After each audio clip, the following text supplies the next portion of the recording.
मेरा मुर्शिद सोना, सोना सोना मेरा।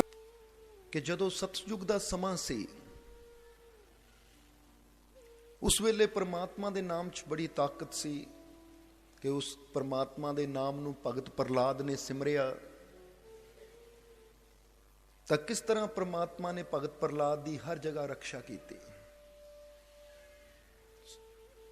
क्योंकि जिन्होंने ने भी भगत प्रहलाद की जिंदगी बारे पढ़िया है उन्होंने पता है कि उहदे च लिखत आंदी है कि भगत प्रहलाद के पिता ने हिरण्यकश्यपिया ने अपने बेटे नूं मारन दे कई यतन किए, कई कोशिशां कीतियां। कदी उसनूं पहाड़ तो गिराया, फिर भी उस परमात्मा ने उहदी रक्षा की, उहनूं बचाया। कदी उहनूं सप्पां दी कोठड़ी दे विच बंद किया गया, और कदी होलिका दी गोद विच बिठा के उहनूं साड़न दी कोशिश की गई। पर हर जगह उस परमात्मा ने अपने भगत दी संभाल की, रक्षा की। कि मालको उसने पूछा है कि उस वेले परमात्मा दा शब्द, परमात्मा दा नाम भगत प्रहलाद की रक्षा करता से, कि अज ये कलयुग का प्रभाव है कि परमात्मा के नाम नूं जपदे हाँ तो साडी रक्षा क्यों नहीं करता? कि कलयुग के प्रभाव करके परमात्मा के नाम दे विच, उहदी ताकत दे विच कोई फर्क पै गया है? इहदे बारे समझाओ। सो सवाल उसका बड़ा प्यारा है, और हो सकता है कि यह सवाल कईयां दे मनां च आंदा होवे कि जे परमात्मा के नाम ने उन्हां दी संभाल की, रक्षा की, तो साडी क्यों नहीं करता?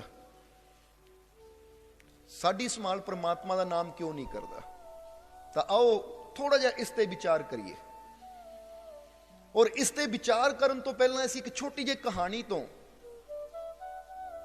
इस सवाल का जवाब समझाने की कोशिश करांगे। कि एक कहानी बड़ी प्यारी है कि एक बार एक इंसान एक ठेके ते चला जाता है, और उथे शाम दे समय जाता है और बैठ के खूब शराब पींदा है। और जिथे बैठ के वो शराब पी रहा है उथों उसका घर दूर है, रात का अंधकार हो चुका है। हुण घरों आन लग्या उन्होंने पता सी कि जदों मैं वापस अपने घर नूं जाना है तो रात हो जानी है, अंधेरा हो जाना है, इसलिए अंधेरे च मैनू परेशानी ना आवे। वो एक लालटेन लेके आया सी, क्योंकि उस समय टॉर्च नहीं सी, उस समय रोशनी दे होर कोई प्रबंध है नहीं सी। उस समय इंसान घरां दे विच जां दीवे वाल के रोशनी करदा सी जां लालटेन दे नाल। लालटेन समझदे हो ना, जिह च तेल पैंदा सी, फिर बत्ती नूं अग लगा के बस उही जगा के बंदा अपने घर दे अंधकार नूं दूर करन दी कोशिश करदा सी। हुण ओह लालटेन ਉਹ नाल लैके आया सी कि जदों मैं रात नूं वापस घर नूं आऊंगा तो इहदी रोशनी मैनू रस्ता दिखाएगी। हुण जिसले बैठे बैठे ने काफ़ी शराब पी लई, हुण जाण दा समां आण लगा तो नशे दे विच ही उस जगह तो तुरिया, जदों जिथे बैठ के वो शराब पी रहा सी, जदों उत्थों चलन लगा उस अहाते चों, तो जांदे जांदे उसने अपनी लालटेन उठा ली। लालटेन उठा के बाहर आ गया, पर देख रहा है कि रास्ते च बड़ा अंधेरा है। लालटेन नूं हथ मार रहा है कि कमाल दी गल है, कलयुग आ गया। कलयुग लालटेन भी रोशनी नहीं दे रही। नशे विच तुर पिया लड़खड़ांदा होया, और नाल नाल कोस रहा है, दोष दे रहा है कि किदां दा कलयुग आ गया, देखो किदां दा समा आ गया कि लालटेन दी रोशनी भी अंधेरे नूं दूर नहीं कर रही। कोसदा होया उस लालटेन नूं बोलदा होया तुरिया तां है नशे च। कई जगह ठोकरां लगियां, कई जगह गिरिया, फिर उठिया, फिर लालटेन ते हथ मारदा है ਕਿ ਕੀ ਸਮਾਂ ਹੈ। ਕਮਾਲ ਦੀ ਗੱਲ ਹੈ। ਕੀ ਫਾਇਦਾ ਇਸ ਰੋਸ਼ਨੀ ਦਾ ਜੋ ਅੰਧੇਰੇ ਨੂੰ ਦੂਰ ਨਾ ਕਰੇ? ਕੀ ਫਾਇਦਾ ਇਸ ਲਾਲਟੈਨ ਦਾ ਜੋ ਅੰਧਕਾਰ ਨੂੰ ਦੂਰ ਨਾ ਕਰੇ, ਰਸਤਾ ਵੀ ਨਾ ਦਿਖਾਵੇ?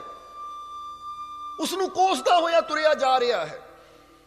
ਆਖਰ ਕਈ ਠੋਕਰਾਂ ਖਾਧੀਆਂ, ਕਈ ਜਗ੍ਹਾ ਗਿਰਿਆ, ਜਦੋਂ ਘਰ ਦੇ ਨਜ਼ਦੀਕ ਪਹੁੰਚਿਆ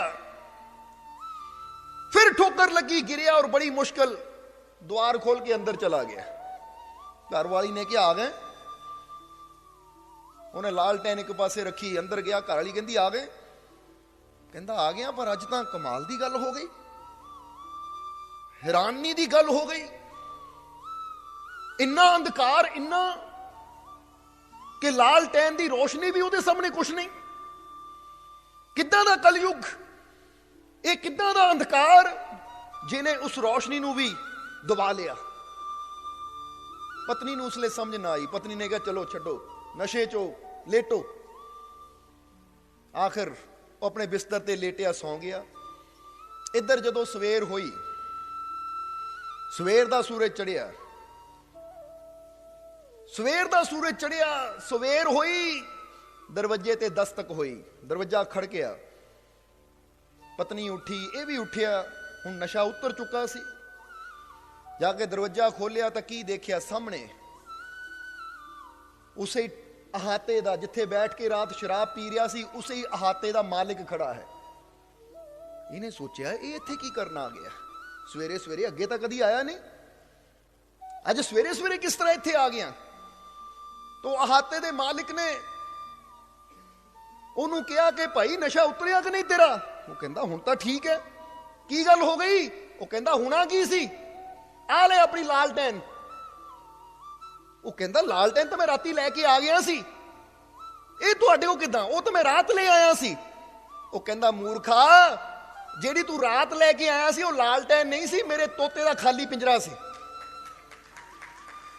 जिथे तू लालटेन रखी सी उहदे नाल ही मैं तोते दा नवां पिंजरा लियांदा सी, क्योंकि मेरा एक तोता है पालतू मिठू, ਉਹਦਾ पिंजरा काफी दिनों तो टुट चुका सी, पुराना हो चुका सी। मैं कल ही नवा लिया के रखिया सी कि रात को दुकान बंद करके मैं ये पिंजरा घर लै जाऊं, और तू मूर्ख अपनी लालटेन उत्थे छड्ड के मेरा पिंजरा चक लिया नशे च। वो इन्ने अंधकार च पहुंचा किदां तू? तो फिर उन्होंने होया, अच्छा ताही मैं कहां, मैं तो कोसदा रह गया लालटेन नूं कि किदां दा कलयुग आ गया, किदां दा समा आ गया कि इस अंधकार ने रोशनी नूं भी दबा लिया। किदां दा कलयुग, किदां दा अंधेरा कि रोशनी भी रास्ता नहीं दिखा रही। कोसदा आ गया, ठोकरां भी खादियां, बड़ी मुश्किल ठोकरां खा के घर तक पहुंचे। मैं तो एवं कोसदा रहा, मैनू की पता सी वो लालटेन नहीं, ਉਹਦਾ ਤੋਤੇ ਦਾ पिंजरा सी। और पिंजरे कदी रोशनी नहीं देंदे, पिंजरे कदी अंधकार दूर नहीं करते, क्योंकि जदों इंसान खुद नशे च होवे तो फिर इंसान नूं की पता। इत्थे नशे दी एक गल होर याद आ गई सानू कि एक बार एक शराबी ने रात नूं अपने दोस्त इकट्ठे कीते कि आजो अज महफिल लांदे हां। ਉਹਦੇ दोस्त आए, घर दे बाहर इकट्ठे हो गए, महफिल जमी, दारू पीनी शुरू कर दी। तो एक दोस्त ने कहा यार कली दारू, कोई बकरा बुकरा भी बना ताकि पेट भर के खाइए। वो कहता ठीक है। घर गया, घरों बकरा खोल लिया अपना, और कहानी की कहती है कि बकरा खोल लिया, उन्होंने बना के शराबियां ने खाधा, खा के उत्थे ही लेट गए। जदों सवेर हुई, अपने घर पहुंचा, देखा कि बकरा तो किली ना बज्झा होया है, ਉਹਦੀ घर वाली कोल बैठी है। वो शराबी कहता कमाल की गल है, बकरा इत्थों कित्थे आ गया? क्योंकि इक्को ही तो साडे कोल बकरा सी। और मन च सोचे कि वो तो मैं रात नूं चोरी चोरी लै गया सी, उहनूं तो वढ के बना लिया, ये बकरा कित्थों आ गया? ये की कहानी है?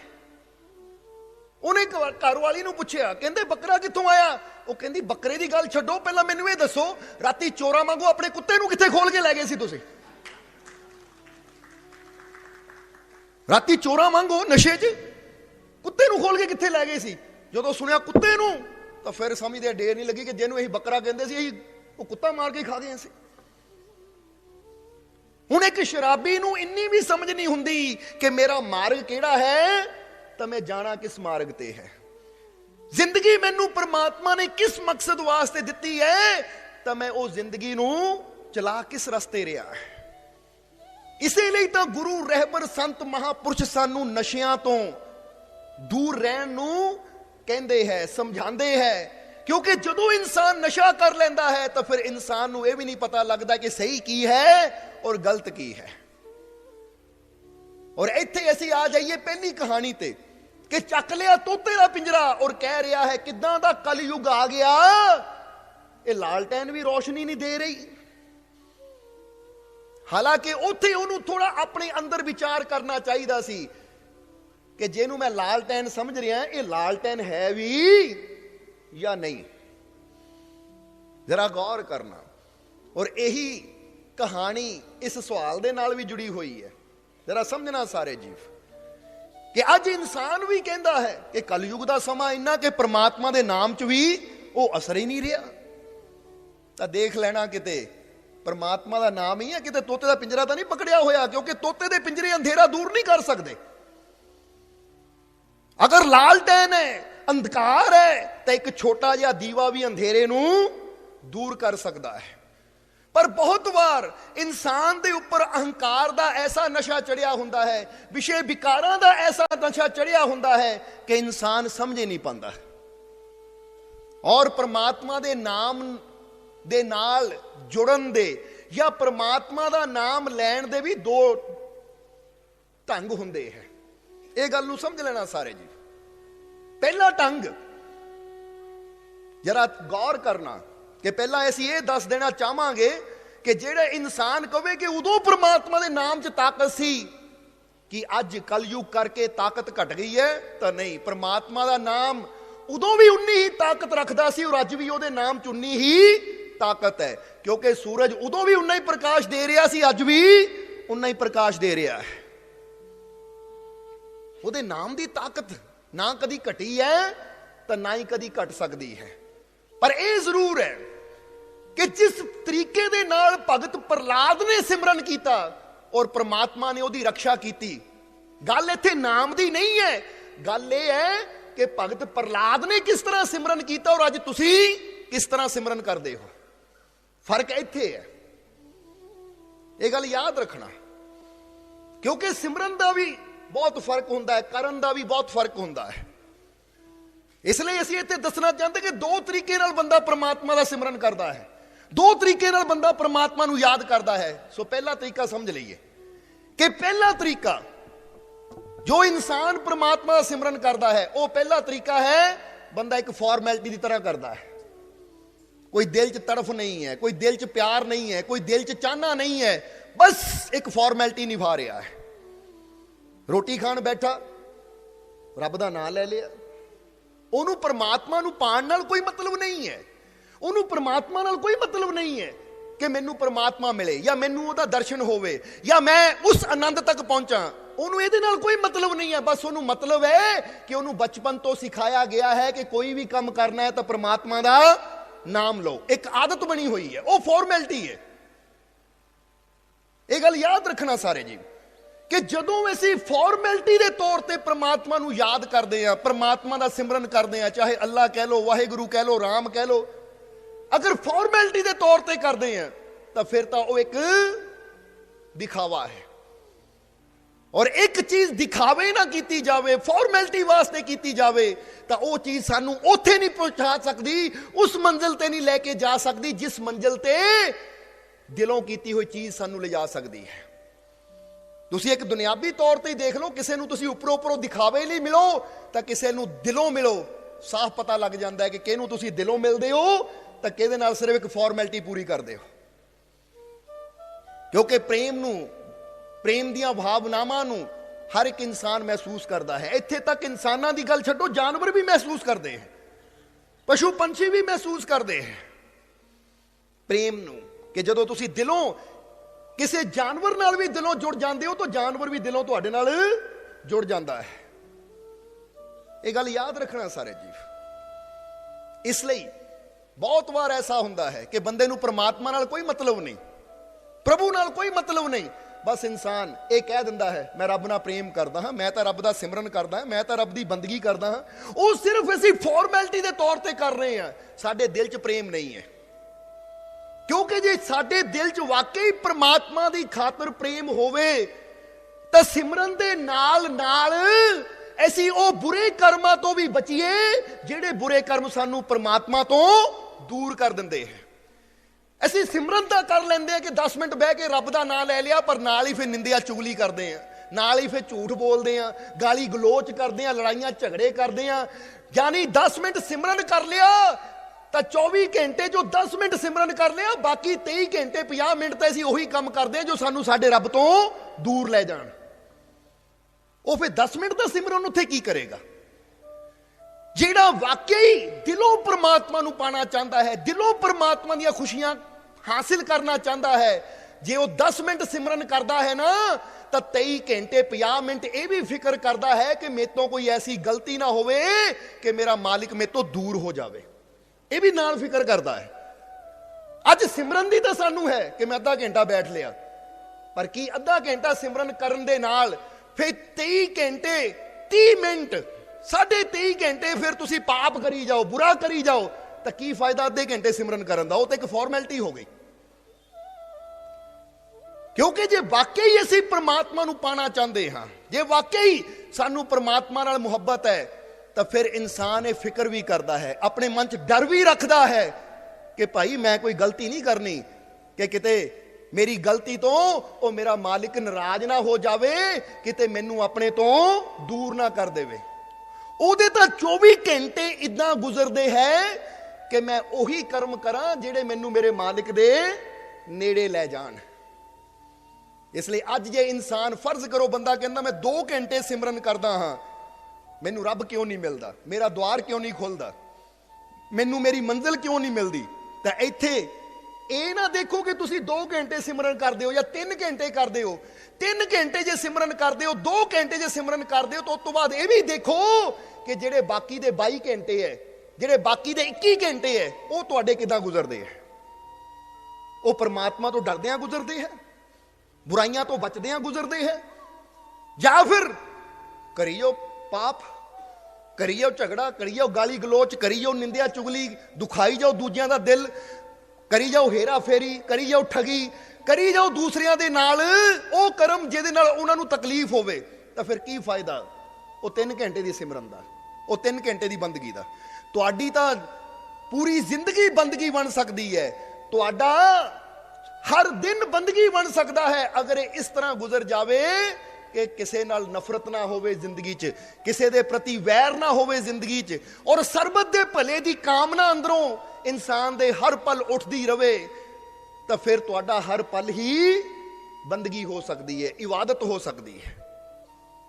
ਇਸ ਲਈ ਸਮਝਣਾ ਸਾਰੇ ਜੀਵ, ਸਵਾਲ ਕੀਤਾ ਹੈ ਕਿ ਕਲਯੁਗ 'ਚ ਕੀ ਪ੍ਰਮਾਤਮਾ ਦੇ ਨਾਮ ਦਾ ਅਸਰ ਘਟ ਗਿਆ ਕਿ ਪ੍ਰਮਾਤਮਾ ਦਾ ਨਾਮ ਸਾਡੀ ਰੱਖਿਆ ਕਿਉਂ ਨਹੀਂ ਕਰਦਾ? ਉਹ ਰੱਖਿਆ ਕਰੇਗਾ, ਅੱਜ ਵੀ ਕਰਦਾ ਹੈ, ਪਰ ਇੱਕ ਵਾਰ ਭਗਤ ਪ੍ਰਹਲਾਦ ਦੀ ਤਰ੍ਹਾਂ ਸਿਮਰਨ ਕਰਕੇ ਤਾਂ ਦੇਖੋ।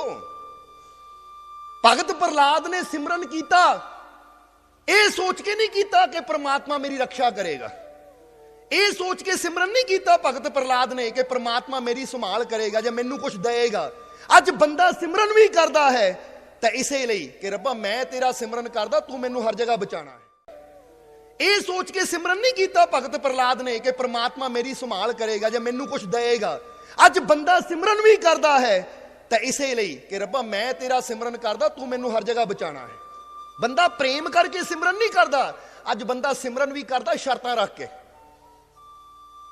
ਕਿ ਮੈਂ ਤਾਂ ਸਿਮਰਨ ਕਰ ਰਿਹਾ ਹਾਂ ਕਿ ਤੂੰ ਮੇਰੀ ਰੱਖਿਆ ਕਰਨੀ। ਜਿੱਦਾਂ LIC ਦੀ ਪਾਲਿਸੀ ਬੰਦਾ ਲੈ ਲੈਂਦਾ ਨਾ ਕਿ ਮੈਂ ਪਾਲਿਸੀ ਤਾਂ ਲੈ ਰਿਹਾ, ਕੱਲ ਨੂੰ ਮੈਂ ਬਿਮਾਰ ਹੋ ਜਾਵਾਂ ਤਾਂ ਮੇਰਾ ਹਸਪੀਟਲ ਵਿੱਚ ਜਾ ਕੇ ਇਹ ਖਰਚਾ ਚੱਕਣਗੇ, ਕੱਲ ਨੂੰ ਮੇਰਾ ਐਕਸੀਡੈਂਟ ਹੋ ਗਿਆ ਮੇਰੇ ਬੱਚਿਆਂ ਨੂੰ ਪੈਸਾ ਦੇਣਗੇ। ਉਹ ਬੰਦੇ ਨੂੰ ਪਾਲਿਸੀ ਨਾਲ ਕੋਈ ਪਿਆਰ ਨਹੀਂ ਹੈ ਕਿ ਬੰਦਾ ਕਹੇ ਮੈਂ ਪਾਲਿਸੀ ਨਾਲ ਪਿਆਰ ਕਰਦਾ ਹਾਂ, ਨਹੀਂ, ਉਹਨੂੰ ਉਹਦੇ ਫਾਇਦੇ ਨਜ਼ਰ ਆਉਂਦੇ ਆ, ਉਹਨੂੰ ਉਹਦੇ ਚੋਂ ਆਪਣੇ ਲਾਭ ਨਜ਼ਰ ਆਉਂਦੇ ਆ, ਤਾਂ ਬੰਦਾ ਪਾਲਿਸੀ ਕਰਦਾ ਔਰ ਕਿਸ਼ਤ ਭਰਦਾ ਹੈ ਮਹੀਨੇ ਦੇ ਮਹੀਨੇ ਜਾਂ 6 ਮਹੀਨੇ ਬਾਅਦ। ਅੱਜ ਪ੍ਰਮਾਤਮਾ ਦੇ ਨਾਮ ਨੂੰ ਵੀ ਅਸੀਂ ਪਾਲਿਸੀ ਬਣਾਇਆ ਹੋਇਆ ਹੈ ਕਿ ਅਸੀਂ 10 ਮਿੰਟ ਬਹਿ ਕੇ ਕਿਸ਼ਤ ਭਰ ਦਿੰਦੇ ਆ ਕਿ ਲੈ ਰੱਬਾ 10 ਮਿੰਟ ਬੈਠ ਲੈ, ਤੇਰੀ ਕਿਸ਼ਤ ਭਰ ਦਿੱਤੀ, ਹੁਣ ਤੂੰ ਸਾਡੀ ਰੱਖਿਆ ਕਰਨੀ ਹੈ, ਤੂੰ ਸਾਡੇ ਕੰਮਕਾਰ 'ਚ ਬਰਕਤ ਪਾਣੀ ਹੈ, ਤੂੰ ਸਾਡਾ ਆਹ ਕਰਨਾ। ਯਾਨੀ ਅੱਜ ਅਸੀਂ ਪ੍ਰੇਮ ਨਾਲ ਸਿਮਰਨ ਨਹੀਂ ਕਰਦੇ, ਅੱਜ ਅਸੀਂ ਸਿਮਰਨ ਵੀ ਕਰਦੇ ਹਾਂ ਤੇ ਇੱਕ ਸੌਦੇ ਦੀ ਤਰ੍ਹਾਂ। ਇਸ ਲਈ ਅਸੀਂ ਕਈ ਵਾਰ ਦੱਸਿਆ ਹੈ ਕਿ ਰੱਬ ਦੇ ਇਸ਼ਕ ਦਾ ਪੈਂਡਾ ਹੈ ਔਖਾ, ਇੱਥੇ ਕੰਮ ਨਾ ਕੋਈ ਵਪਾਰੀਆਂ ਦਾ। ਇਹ ਰੱਬ ਦਾ ਇਸ਼ਕ ਹੈ, ਇਹ ਰੱਬ ਦੇ ਪ੍ਰੇਮ ਦਾ ਮਾਰਗ ਹੈ। ਇੱਥੇ ਪ੍ਰੇਮੀ ਬਣ ਕੇ ਜਾਓਗੇ ਤਾਂ ਫਿਰ ਇਹ ਮੰਜ਼ਿਲ ਤੇ ਪਹੁੰਚੋਗੇ, ਅਗਰ ਵਪਾਰੀ ਬਣ ਕੇ ਜਾਓਗੇ ਤਾਂ ਫਿਰ ਇਹ ਰਸਤਾ ਤੁਹਾਡੇ ਵਾਸਤੇ ਨਹੀਂ ਹੈ। ਕਿਉਂਕਿ ਵਪਾਰੀਆਂ ਵਾਸਤੇ ਇਹ ਪ੍ਰਭੂ ਦੀ ਭਗਤੀ ਦਾ, ਪ੍ਰਭੂ ਦੇ ਪ੍ਰੇਮ ਦਾ ਮਾਰਗ ਨਹੀਂ ਹੈ। ਔਰ ਵਪਾਰੀ ਦਾ ਮਤਲਬ ਕੀ ਹੈ? ਵਪਾਰੀ ਦਾ ਮਤਲਬ ਜਿਹੜਾ ਸੌਦਾ ਕਰਦਾ ਹੈ। ਔਰ ਅੱਜ ਅਗਰ ਬੰਦਾ ਦੇਖੇ ਤਾਂ ਬੰਦਾ ਰੱਬ ਦੇ ਨਾਲ ਵੀ ਸੌਦੇ ਹੀ ਤਾਂ ਕਰਦਾ ਹੈ। ਜਰਾ ਧਿਆਨ ਦੇਣਾ। ਅਸੀਂ ਕਈ ਵਾਰ ਦੱਸਿਆ, ਅੱਜ ਵੀ ਦੱਸਣਾ ਚਾਹਾਂਗੇ ਕਿ ਅੱਜ ਰੱਬ ਦੇ ਨਾਲ ਬੰਦਾ ਸੌਦਾ ਕਰਦਾ, 100 ਰੁਪਏ ਦਾ ਮੱਥਾ ਟੇਕਦਾ ਤਾਂ ਕਹਿੰਦਾ ਰੱਬਾ ਮੇਰੀ ਕਰੋੜ ਦੀ ਲਾਟਰੀ ਨਿਕਲ ਜਾਵੇ। ਇਹ ਸੌਦਾ ਨਹੀਂ ਤਾਂ ਹੋਰ ਕੀ ਹੈ? ਮੈਂ ਆਹ ਕੰਮ ਕਰੂੰਗਾ, ਨਾਰੀਅਲ ਚੜਾਉਂਗਾ, ਪ੍ਰਸ਼ਾਦ ਚੜਾਉਂਗਾ, ਮੇਰਾ ਆਹ ਕੰਮ ਹੋ ਜਾਵੇ। ਇਹ ਤਾਂ ਸੌਦਾ ਹੀ ਹੈ ਕਿ 10 ਰੁਪਏ ਦੀ ਚੀਜ਼ ਦੇ ਕੇ, 100 ਰੁਪਏ ਦੀ ਚੀਜ਼ ਦੇ ਕੇ, 2000 ਦੀ ਚੀਜ਼ ਦੇ ਕੇ ਅਸੀਂ ਉਮੀਦ ਲੱਖਾਂ ਦੀ ਕਰ ਰਹੇ ਹਾਂ। ਇਸ ਕਰਕੇ ਫਿਰ ਅਸੀਂ ਕਹਿੰਦੇ ਹਾਂ ਕਿ ਅਸੀਂ ਰੱਬ ਦਾ ਨਾਮ ਲੈਂਦੇ, ਰੱਬ ਸਾਡੀ ਰੱਖਿਆ ਕਿਉਂ ਨਹੀਂ ਕਰਦਾ? ਪ੍ਰੇਮੀਆਂ ਦੀ ਰੱਖਿਆ ਹੁੰਦੀ ਹੈ, ਵਪਾਰੀਆਂ ਦੀ ਰੱਖਿਆ ਨਹੀਂ ਹੁੰਦੀ, ਸੌਦਾਗਰਾਂ ਦੀ ਰੱਖਿਆ ਨਹੀਂ ਹੁੰਦੀ। ਪ੍ਰੇਮੀਆਂ ਦੀ ਰੱਖਿਆ ਪ੍ਰਮਾਤਮਾ ਕਰਦਾ ਹੈ ਜੋ ਉਹਦੇ ਨਾਲ ਦਿਲੋਂ ਪ੍ਰੇਮ ਕਰਦੇ ਆ, ਜਿਹੜੇ ਬਿਨਾਂ ਕਿਸੇ ਸਵਾਰਥ ਤੋਂ, ਬਿਨਾਂ ਕਿਸੇ ਮੰਗ ਤੋਂ ਆਪਣੇ ਮਾਲਿਕ ਨੂੰ ਯਾਦ ਕਰਦੇ ਆ, ਉਹਦੀ ਬੰਦਗੀ ਕਰਦੇ ਆ, ਉਹਦਾ ਸਿਮਰਨ ਕਰਦੇ ਹੈ, ਉਹਦੀ ਰੱਖਿਆ ਪ੍ਰਮਾਤਮਾ ਕਰਦਾ ਹੈ। ਤਾਂ ਜਿਹੜੇ ਸੌਦਾ ਕਰਨ ਜਾਂਦੇ ਆ ਪ੍ਰਮਾਤਮਾ ਨਾਲ, ਜਿਹੜੇ ਸਵਾਰਥ ਦੀ ਖਾਤਰ ਜਾਂਦੇ ਹੈ ਕਿ ਮੈਂ ਤੇਰੇ ਦਰ ਤੇ ਆਇਆ ਮੈਨੂੰ ਕੁਝ ਦੇ, ਮੈਂ ਤੇਰੇ ਦਰ ਤੇ ਆਇਆ ਮੇਰੀ ਝੋਲੀ ਭਰ, ਮੈਂ ਤੇਰੇ ਦਰ ਤੇ ਆਇਆ ਮੇਰਾ ਕੰਮ ਚਲਾ, ਮੈਂ ਤੇਰੇ ਦਰ ਤੇ ਆਇਆ ਮੇਰਾ ਦੁੱਖ ਦੂਰ ਕਰ, ਮੈਂ ਤੇਰੇ ਦਰ ਤੇ ਆਇਆ ਮੈਨੂੰ ਪੁੱਤਰ ਦੇ, ਮੈਨੂੰ ਧੀ ਦੇ, ਮੈਂ ਤੇਰੇ ਦਰ ਤੇ ਆਇਆ ਮੇਰਾ ਆਹ ਕੰਮ ਬਣਾ ਦੇ। ਇਹ ਤਾਂ ਇੱਕ ਸੌਦਾਗਰ ਦੀ ਤਰ੍ਹਾਂ ਆਏ ਹਾਂ, ਅਸੀਂ ਮਤਲਬ ਦੀ ਖਾਤਰ ਆਏ ਹਾਂ। ਫਿਰ ਅਸੀਂ ਇਹ ਵੀ ਕਹਿੰਦੇ ਹਾਂ ਕਿ ਰੱਬ ਸਾਡੀ ਰੱਖਿਆ ਕਰੇ। ਕਮਾਲ ਦੀ ਗੱਲ ਹੈ। ਤੁਸੀਂ ਇੱਕ ਦੁਕਾਨ ਤੇ ਬੈਠੇ ਹੋ, ਕੋਈ ਤੁਹਾਡੇ ਨਾਲ ਸੌਦਾ ਕਰਨ ਆਂਦਾ ਹੈ, ਹੁਣ ਹਜ਼ਾਰਾਂ ਹੀ ਤੁਹਾਡੇ ਕੋਲ ਸੌਦਾ ਲੈਣ ਆਂਦੇ ਦੁਕਾਨ ਤੇ, ਤਾਂ ਕੀ ਤੁਸੀਂ ਸਾਰਿਆਂ ਦੀ ਰੱਖਿਆ ਕਰਦੇ ਹੋ? ਤੁਸੀਂ ਰੱਖਿਆ ਉਹਦੀ ਕਰੋਗੇ ਜਿਹਦੇ ਨਾਲ ਤੁਸੀਂ ਪ੍ਰੇਮ ਕਰਦੇ ਹੋ, ਜੋ ਤੁਹਾਡੇ ਨਾਲ ਪ੍ਰੇਮ ਕਰਦਾ ਹੈ। ਕੱਲ ਨੂੰ ਉਹ ਮੁਸੀਬਤ 'ਚ ਹੋਏਗਾ, ਤੁਸੀਂ ਉਹਦੀ ਰੱਖਿਆ ਕਰੋਗੇ। ਤਾਂ ਜਿਹੜੇ ਹਜ਼ਾਰਾਂ ਸੌਦਾ ਲੈਣ ਆਂਦੇ ਐ, ਤੁਸੀਂ ਕਹਿਣਾ ਮੈਨੂੰ ਕੀ ਆਇਆ ਸੀ, ਸੌਦਾ ਲੈ ਕੇ ਦਾਮ ਦੇ ਕੇ ਚਲਾ ਗਿਆ, ਹੁਣ ਇਹਦੇ ਨਾਲ ਮੇਰਾ ਕੀ? ਜੇ ਅਸੀਂ ਵੀ ਮੰਗਾਂ ਲੈ ਕੇ ਜਾਵਾਂਗੇ, ਮੰਗਾਂ ਦੇ ਨਜ਼ਰੀਏ ਨਾਲ ਹੀ, ਕਿਸੇ ਲਾਲਚ ਦੇ ਨਾਲ ਹੀ ਰੱਬ ਨੂੰ ਯਾਦ ਕਰਾਂਗੇ, ਤਾਂ ਫਿਰ ਕੋਈ ਏਦਾਂ ਸਾਡੀ ਰੱਖਿਆ ਨਹੀਂ ਹੋਏਗੀ। ਜੇ ਅਸੀਂ ਸਾਰੀਆਂ ਮੰਗਾਂ ਗਿਰਾ ਦੇਵਾਂਗੇ, ਕਿਉਂਕਿ ਇਹ ਤਾਂ ਅਸੀਂ ਪੜ੍ਹ ਲਿਆ ਕਿ ਭਗਤ ਪ੍ਰਹਲਾਦ ਨੂੰ ਉੱਪਰੋਂ ਸੁੱਟਿਆ, ਬਾਲ ਨਹੀਂ ਵਿੰਗਾ ਹੋਣ ਦਿੱਤਾ ਪ੍ਰਮਾਤਮਾ ਨੇ, ਅੱਗ ਦੇ ਵਿੱਚ ਪ੍ਰਮਾਤਮਾ ਨੇ ਬਚਾ ਲਿਆ, ਸੱਪਾਂ ਦੇ ਵਿੱਚ ਪ੍ਰਮਾਤਮਾ ਨੇ ਬਚਾ ਲਿਆ। ਇਹ ਤਾਂ ਅਸੀਂ ਪੜ੍ਹਦੇ ਹਾਂ, ਪਰ ਨਾਲ ਇਹ ਵੀ ਪੜ੍ਹ ਲਓ ਕਿ ਭਗਤ ਪ੍ਰਹਲਾਦ ਨੇ ਕੁਝ ਮੰਗਿਆ ਵੀ ਸੀ ਕਿ ਪ੍ਰਮਾਤਮਾ ਮੈਂ ਤੇਰਾ ਸਿਮਰਨ ਕਰ ਰਿਹਾ, ਮੇਰਾ ਕੰਮ ਚਲਾ ਦੇ, ਮੇਰੀ ਦੁਕਾਨ ਚਲਾ ਦੇ, ਮੇਰੇ ਦੁੱਖਾਂ ਨੂੰ ਦੂਰ ਕਰ ਦੇ, ਮੈਨੂੰ ਆਹ ਦੇ ਦੇ, ਮੈਨੂੰ ਉਹ ਦੇ ਦੇ। ਨਹੀਂ, ਕਿ ਕੋਈ ਡਿਮਾਂਡ ਨਹੀਂ ਸੀ, ਕੋਈ ਮੰਗ ਨਹੀਂ ਸੀ, ਕਿਉਂਕਿ ਪ੍ਰਮਾਤਮਾ ਨਾਲ ਪ੍ਰੇਮ ਕਰਨਾ ਹੈ ਤਾਂ ਉਹਦੇ ਹੋ ਕੇ ਕੀਤਾ ਜਾਂਦਾ ਹੈ ਕਿ ਮੈਂ ਤੇਰਾ ਹਾਂ ਔਰ ਇਹ ਤੇਰੀ ਖਾਤਰ ਕਰ ਰਿਹਾ ਹੈ। ਤੂੰ ਮੈਨੂੰ ਦੇ ਨਾ ਦੇ, ਤੂੰ ਮੈਨੂੰ ਕੁਝ ਦੇ ਨਾ ਦੇ, ਇਹ ਲੈਣ ਦੇਣ ਦਾ ਪ੍ਰੇਮ ਨਹੀਂ ਹੈ। ਬਸ ਮੈਨੂੰ ਇੰਨਾ ਪਤਾ ਹੈ ਮੈਂ ਤੈਨੂੰ ਪ੍ਰੇਮ ਕਰਦਾ, ਜੇ ਤੂੰ ਮੇਰੀ ਚਮੜੀ ਵੀ ਮੰਗੇਗਾ ਤਾਂ ਉਹ ਵੀ ਮੈਂ ਦੇਣ ਨੂੰ ਤਿਆਰ ਹਾਂ। ਇਸ ਲਈ ਰੱਬ ਦੇ ਇਸ਼ਕ ਦਾ ਪੈਂਡਾ ਹੈ ਔਖਾ, ਇੱਥੇ ਕੰਮ ਨਾ ਕੋਈ ਵਪਾਰੀਆਂ ਦਾ, ਉਹੀ ਰੱਬ ਦੀ ਮੰਜ਼ਿਲ ਪਾ ਸਕਦਾ ਹੋਵੇ ਜਿਗਰਾ ਜਿਵੇਂ ਜੁਆਰੀਆਂ ਦਾ। ਪਰਮਾਤਮਾ ਦੀ ਮੰਜ਼ਿਲ ਨੂੰ ਪਾਣਾ ਹੋਵੇ ਤਾਂ ਵਪਾਰੀ ਬਣ ਕੇ ਨਹੀਂ, ਜੁਆਰੀ ਬਣ ਕੇ ਪਾਇਆ ਜਾਂਦਾ ਹੈ। ਹੁਣ ਤੁਸੀਂ ਕਹਿਣਾ ਜੁਆਰੀ ਬਣ ਕੇ ਕਿਸ ਤਰ੍ਹਾਂ?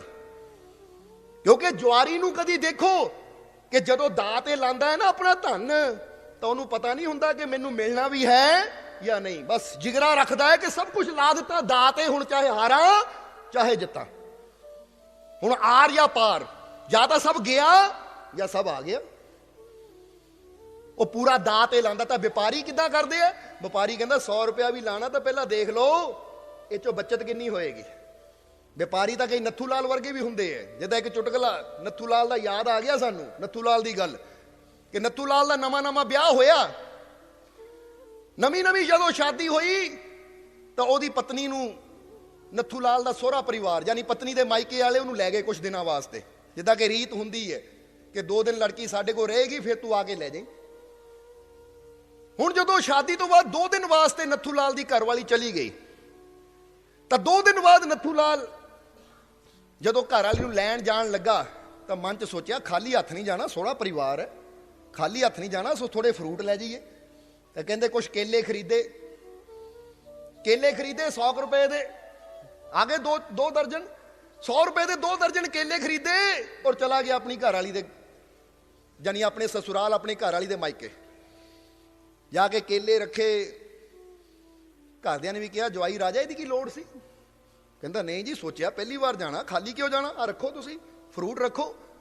ਬੈਠਾ ਚਾਹ ਪਾਣੀ ਪੀਤਾ ਔਰ ਜਦੋਂ ਫਿਰ ਘਰ ਵਾਲੀ ਤਿਆਰ ਹੋ ਗਈ ਜਾਣ ਲੱਗੇ ਵਾਪਸ, ਤਾਂ ਸੱਸ ਨੇ ਕਿਹਾ ਜਵਾਈ ਪਹਿਲੀ ਵਾਰ ਆਇਆ ਹੈ ਸੋ ਉਹਦੇ ਹੱਥੇ 50 ਰੁਪਏ ਰੱਖੇ ਕਿ ਲੈ ਬੇਟਾ ਪਿਆਰ, ਆ 50 ਰੁਪਏ ਰੱਖ ਲੈ ਪਿਆਰ, ਖਾਲੀ ਨਹੀਂ ਭੇਜਣਾ ਤੈਨੂੰ।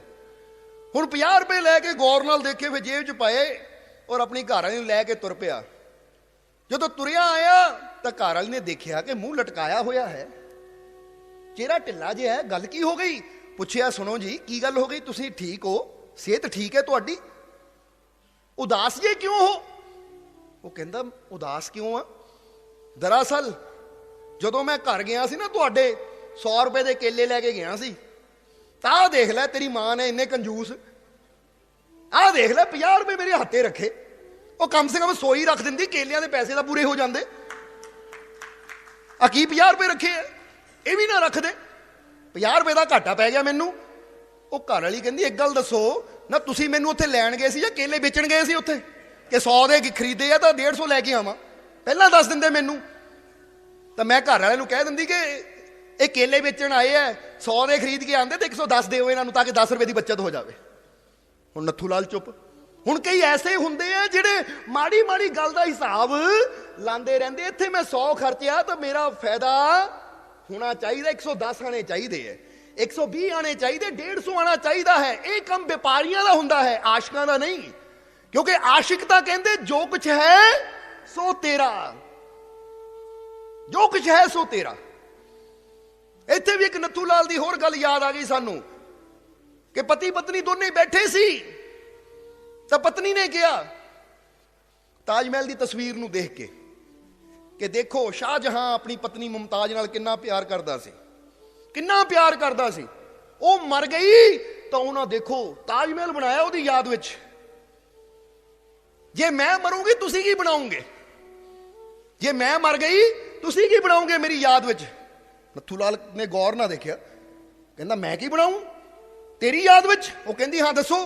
ਕਹਿੰਦਾ ਬਸ ਛੋਲੇ ਪੂਰੀਆਂ ਤੇ ਜਲੇਬੀਆਂ ਤੇਰੇ ਭੋਗ ਤੇ, ਹੋਰ ਕੀ ਬਣਾਣਾ ਮੈਂ, ਕਿਉਂਕਿ ਜਿੰਨੀ ਕੀ ਹਿੰਮਤ ਆ ਉਨਾ ਕੀ ਬਣਾ ਸਕਦਾ ਹੈ ਭਾਈ।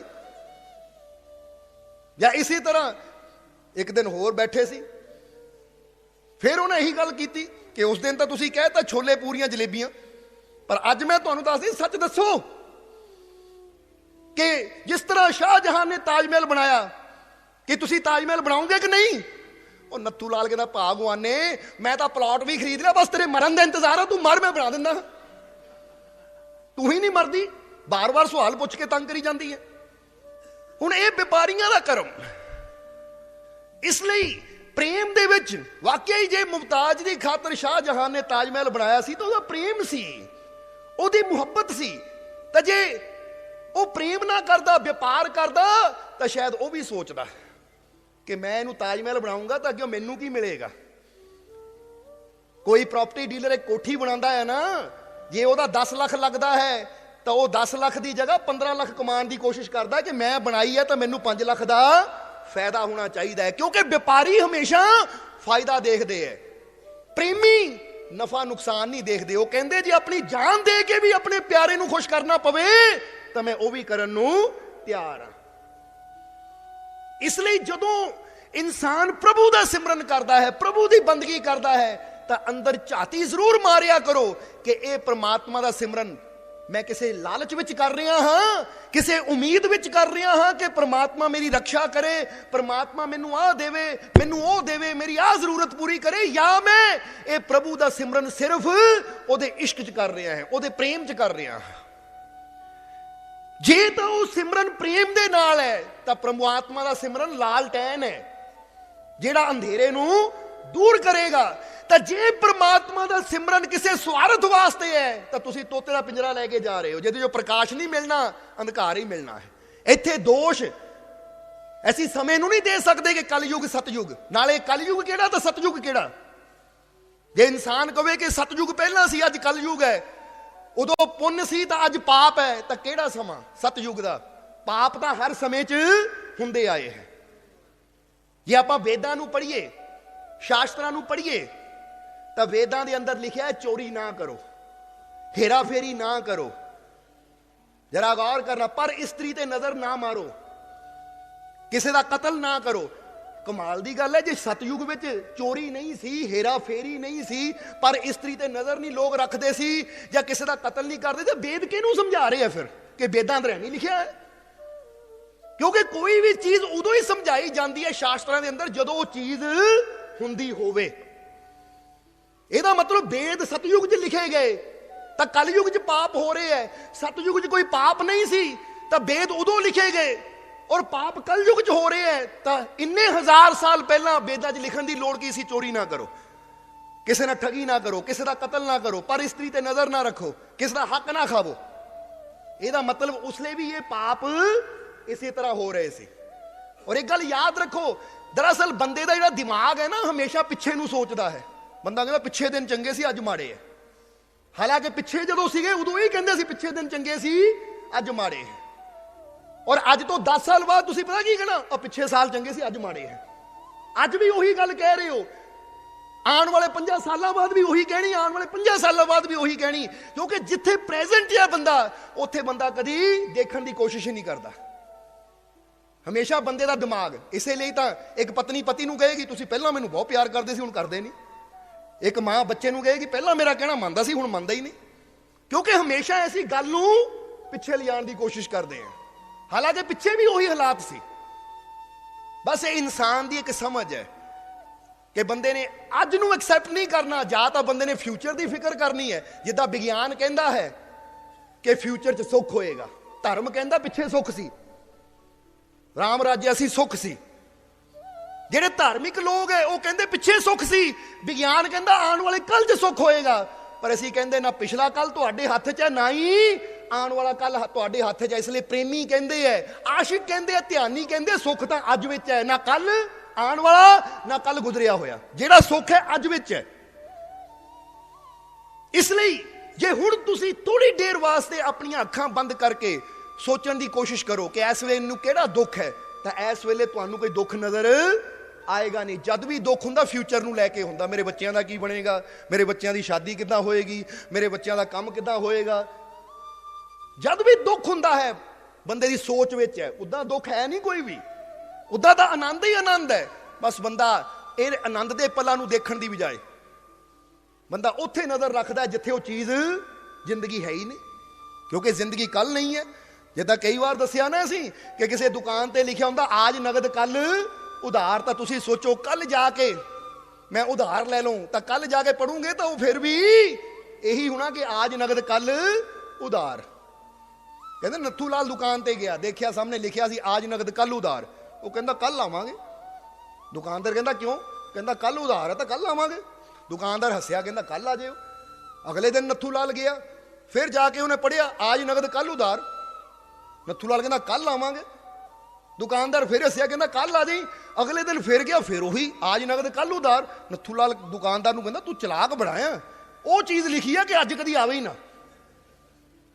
हुण असीं कहंदे आ कि दुकानदार चलाक नहीं है, दरअसल वो समझ है उसनूं कि कल कदी आंदा नहीं, जद भी आंदा बंदे ते अज ही आंदा है। जे तुसीं कहंदे हो मैं कल सिमरन करूंगा, खो गया सिमरन फिर, क्योंकि कल कदी आना नहीं है। तुसीं जद भी जीना अज च जीना है। इसलिए जिहड़ा बंदा कहूंगा मैं कल पाप करूं वो पापां तो बच गया, तो जिहड़ा बंदा कहंदा मैं कल सिमरन करूं वो सिमरन नूं गुआ बैठा, क्योंकि कल कदे इंसान दे जीवन ते आया नहीं।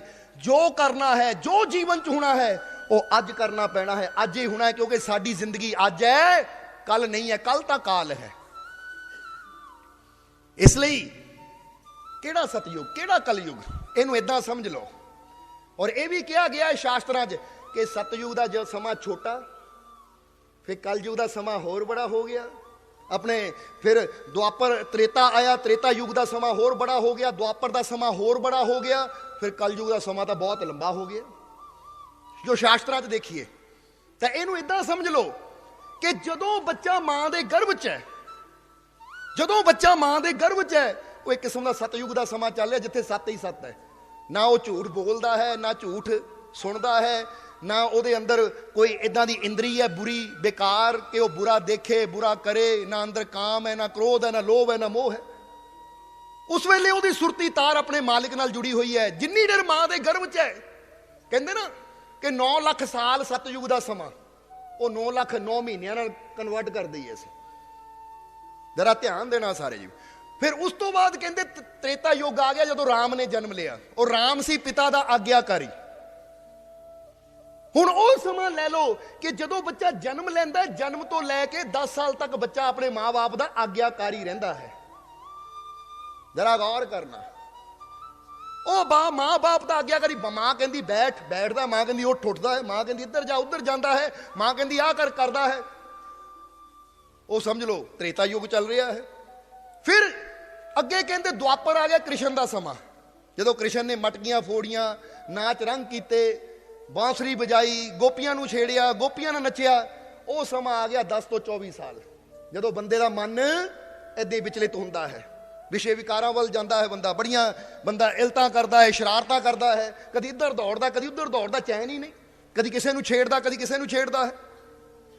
ਫਿਰ ਉਸ ਤੋਂ ਬਾਅਦ ਫਿਰ ਕਹਿੰਦੇ ਕਲਯੁੱਗ, ਯਾਨੀ ਉਹ ਸਮਾਂ ਫਿਰ ਬੰਦਾ ਬੜਾ ਹੋ ਗਿਆ, ਸ਼ਾਦੀ ਹੋ ਗਈ, ਹੁਣ ਬਸ ਪਰੇਸ਼ਾਨੀਆਂ ਹੀ ਹੈ, ਟੈਨਸ਼ਨਾਂ ਹੀ ਹੈ, ਇੱਧਰ ਦੌੜ ਲਓ, ਉੱਧਰ ਦੌੜ ਲਓ, ਹੁਣ ਆਰਾਮ ਤਾਂ ਹੈ ਹੀ ਨਹੀਂ।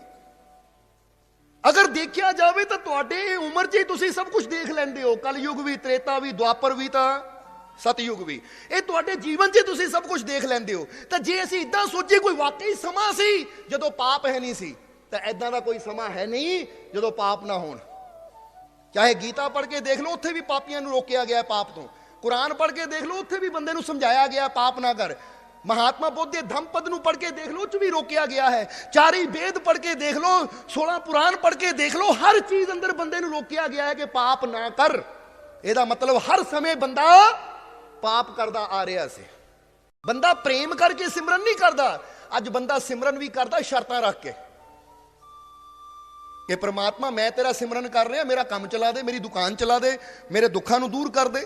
ਇਹ ਤੁਹਾਡੇ ਜੀਵਨ 'ਚ ਤੁਸੀਂ ਸਭ ਕੁਝ ਦੇਖ ਲੈਂਦੇ ਹੋ। ਤਾਂ ਜੇ ਅਸੀਂ ਇਦਾਂ ਸੋਚੀਏ ਕੋਈ ਵਾਕਈ ਸਮਾਂ ਸੀ ਜਦੋਂ ਪਾਪ ਹੈ ਨਹੀਂ ਸੀ, ਤਾਂ ਇਦਾਂ ਦਾ ਕੋਈ ਸਮਾਂ ਹੈ ਨਹੀਂ ਜਦੋਂ ਪਾਪ ਨਾ ਹੋਣ।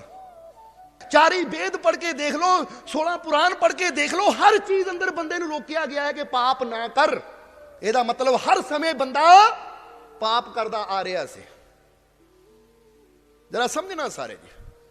ਇਸ ਲਈ ਤਾਂ ਅਸੀਂ ਕਈ ਵਾਰ ਕਿਹਾ ਹੈ ਕਿ ਅੱਜ ਬੰਦਾ ਜਦੋਂ ਦੁਸ਼ਹਿਰਾ ਆਉਂਦਾ ਰਾਵਣ ਨੂੰ ਅੱਗ ਲਾਉਂਦਾ ਹੈ। ਹੁਣ ਵੀ ਦੁਸ਼ਹਿਰਾ ਸੀ, ਰਾਵਣ ਨੂੰ ਅੱਗ ਲਾਈ ਜਾ ਰਹੀ ਸੀ। ਕੁਦਰਤੀ ਹਰਿਆਣੇ ਜਦੋਂ ਰਾਵਣ ਸਾੜਿਆ ਜਾ ਰਿਹਾ ਸੀ, ਅਸੀਂ ਗੱਡੀ 'ਚ ਜਾ ਰਹੇ ਸੀ, ਤਾਂ ਜਦੋਂ ਦੇਖਿਆ ਰਾਵਣ ਨੂੰ ਸੜਦੇ ਹੋਏ, ਕਿਹਾ ਜੇ ਕਾਸ਼ ਇਹ ਰਾਵਣ ਦਾ ਪੁਤਲਾ ਬੋਲ ਸਕਦਾ ਹੁੰਦਾ ਤਾਂ ਇਹ ਬੋਲ ਕੇ ਕਹਿੰਦਾ ਕਿ ਉਹ ਮੈਨੂੰ ਸਾੜਨ ਵਾਲਿਓ, ਰਾਵਣ ਕਹਿ ਕੇ ਤੁਹਾਡੇ 'ਚੋਂ ਦੱਸੋ ਰਾਮ ਹੈ ਕਿਹੜਾ। ਮੈਨੂੰ ਤਾਂ ਸਾੜ ਦਿਓ, ਪਰ ਤੁਹਾਡੇ 'ਚ ਕੋਈ ਰਾਮ ਹੈ? ਅੱਜ ਮੈਨੂੰ ਤਾਂ ਕਹਿੰਦੇ ਹੋ ਕਿ ਤੂੰ ਇਸਤਰੀ ਤੇ ਬੁਰੀ ਨਜ਼ਰ ਰੱਖੀ। ਉਹ ਚੱਲ ਮੈਂ ਤਾਂ ਇੱਕ ਇਸਤਰੀ ਤੇ ਬੁਰੀ ਨਜ਼ਰ ਰੱਖੀ, ਤੂੰ ਆਪਣੀ ਨਜ਼ਰ ਦੱਸ, ਤੇਰੀਆਂ ਨਜ਼ਰਾਂ ਤਾਂ ਹਰ ਪਲ ਹੀ ਬੁਰੀਆਂ ਰਹਿੰਦੀਆਂ ਹੈ। ਬਾਜ਼ਾਰਾਂ 'ਚ ਹੀ ਗੁਜ਼ਰ ਜਾਵੇ ਤਾਂ ਕਿੰਨੀ ਵਾਰ ਤੂੰ ਬੁਰੀ ਨਜ਼ਰ ਨਾਲ ਚਾਰੋਂ ਤਰਫ ਦੇਖਦਾ ਹੈ। ਜਰਾ ਵਿਚਾਰ ਕਰੀਏ ਇਸ ਚੀਜ਼ ਨੂੰ। ਔਰ ਅਸੀਂ ਇਹ ਵੀ ਇੱਥੇ ਕਹਿਣਾ ਚਾਹੁੰਦੇ ਹਾਂ ਕਿ ਰਾਵਣ ਦਾ ਤਾਂ ਪੁਤਲਾ ਸਾੜਿਆ ਜਾਂਦਾ ਜਿਹਨਾਂ ਸੀਤਾ ਨੂੰ ਹੱਥ ਤੱਕ ਨਹੀਂ ਲਾਇਆ, ਤਾਂ ਉਹ ਦੁਰਸ਼ਾਸਨ ਦਾ ਕੀ, ਜਿਹਨਾਂ ਭਰੀ ਸਭਾ ਵਿੱਚ ਜੋ ਦ੍ਰੋਪਦੀ ਦੀ ਸਾੜੀ ਖਿੱਚ ਕੇ ਇਹਨੂੰ ਨੰਗਾ ਕਰਨ ਦੀ ਕੋਸ਼ਿਸ਼ ਕੀਤੀ, ਉਹਨੂੰ ਕੋਈ ਯਾਦ ਹੀ ਨਹੀਂ ਕਰਦਾ। ਜਰਾ ਗੌਰ ਕਰਨ ਵਾਲੀ ਗੱਲ ਹੈ। ਰਾਵਣ ਤਾਂ ਪਾਪੀ ਹੋ ਗਿਆ ਕਿਉਂਕਿ ਉਹਨੇ ਸੀਤਾ ਨੂੰ ਚੱਕ ਕੇ ਆਪਣੇ ਵਾਯੂ ਯਾਨ ਤੇ ਬਿਠਾਇਆ ਔਰ ਲੈ ਗਿਆ, ਔਰ ਬੜੇ ਆਰਾਮ 'ਚ ਰੱਖਿਆ, ਖਾਣ ਦਾ, ਪਾਣ ਦਾ, ਦਾਸੀਆਂ ਦਾ ਖਿਆਲ ਰੱਖਿਆ। ਤਾਂ ਉਹ ਦੁਰਸ਼ਾਸਨ ਦਾ ਕੀ, ਜਿਹੜਾ ਦ੍ਰੋਪਦੀ ਨੂੰ ਸਿਰੋਂ ਖਿੱਚ ਕੇ ਲਿਆਇਆ ਸੀ ਬਾਲਾਂ ਤੋਂ, ਕਿੰਨੀ ਪੀੜਾ ਦਿੱਤੀ, ਕਿੰਨੇ ਤਕਲੀਫ ਦਿੱਤੇ, ਚਪੇੜਾ ਮਾਰ ਕੇ ਦੁਰਸ਼ਾਸਨ ਦ੍ਰੋਪਦੀ ਨੂੰ ਖਿੱਚ ਕੇ ਲਿਆਇਆ ਸੀ ਭਰੇ ਦਰਬਾਰ 'ਚ, ਔਰ ਫਿਰ ਸਾੜੀ ਖਿੱਚ ਕੇ ਉਹਨੂੰ ਬੇਆਬਰੂ ਕਰਨ ਦੀ ਕੋਸ਼ਿਸ਼ ਕੀਤੀ।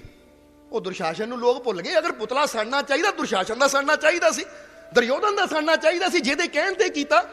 ਰਾਵਣ ਵਿਚਾਰੇ ਨੂੰ ਤਾਂ ਐਵੇਂ ਪਾਪੀ ਬਣਾ ਦਿੱਤਾ। ਨਹੀਂ ਤਾਂ ਰਾਵਣ ਦੀ ਕਿਤਾਬ ਪੜ੍ਹ ਕੇ ਦੇਖੋ, ਰਾਵਣ ਸੰਹਿਤਾ ਗ੍ਰੰਥ, ਚਾਰੀ ਵੇਦ ਉਹਦੇ ਸਾਹਮਣੇ ਛੋਟੇ ਪੈ ਜਾਂਦੇ ਆ ਜੋ ਰਾਵਣ ਦੀ ਇਸ ਕਿਤਾਬ ਅੰਦਰ ਗਿਆਨ ਹੈ।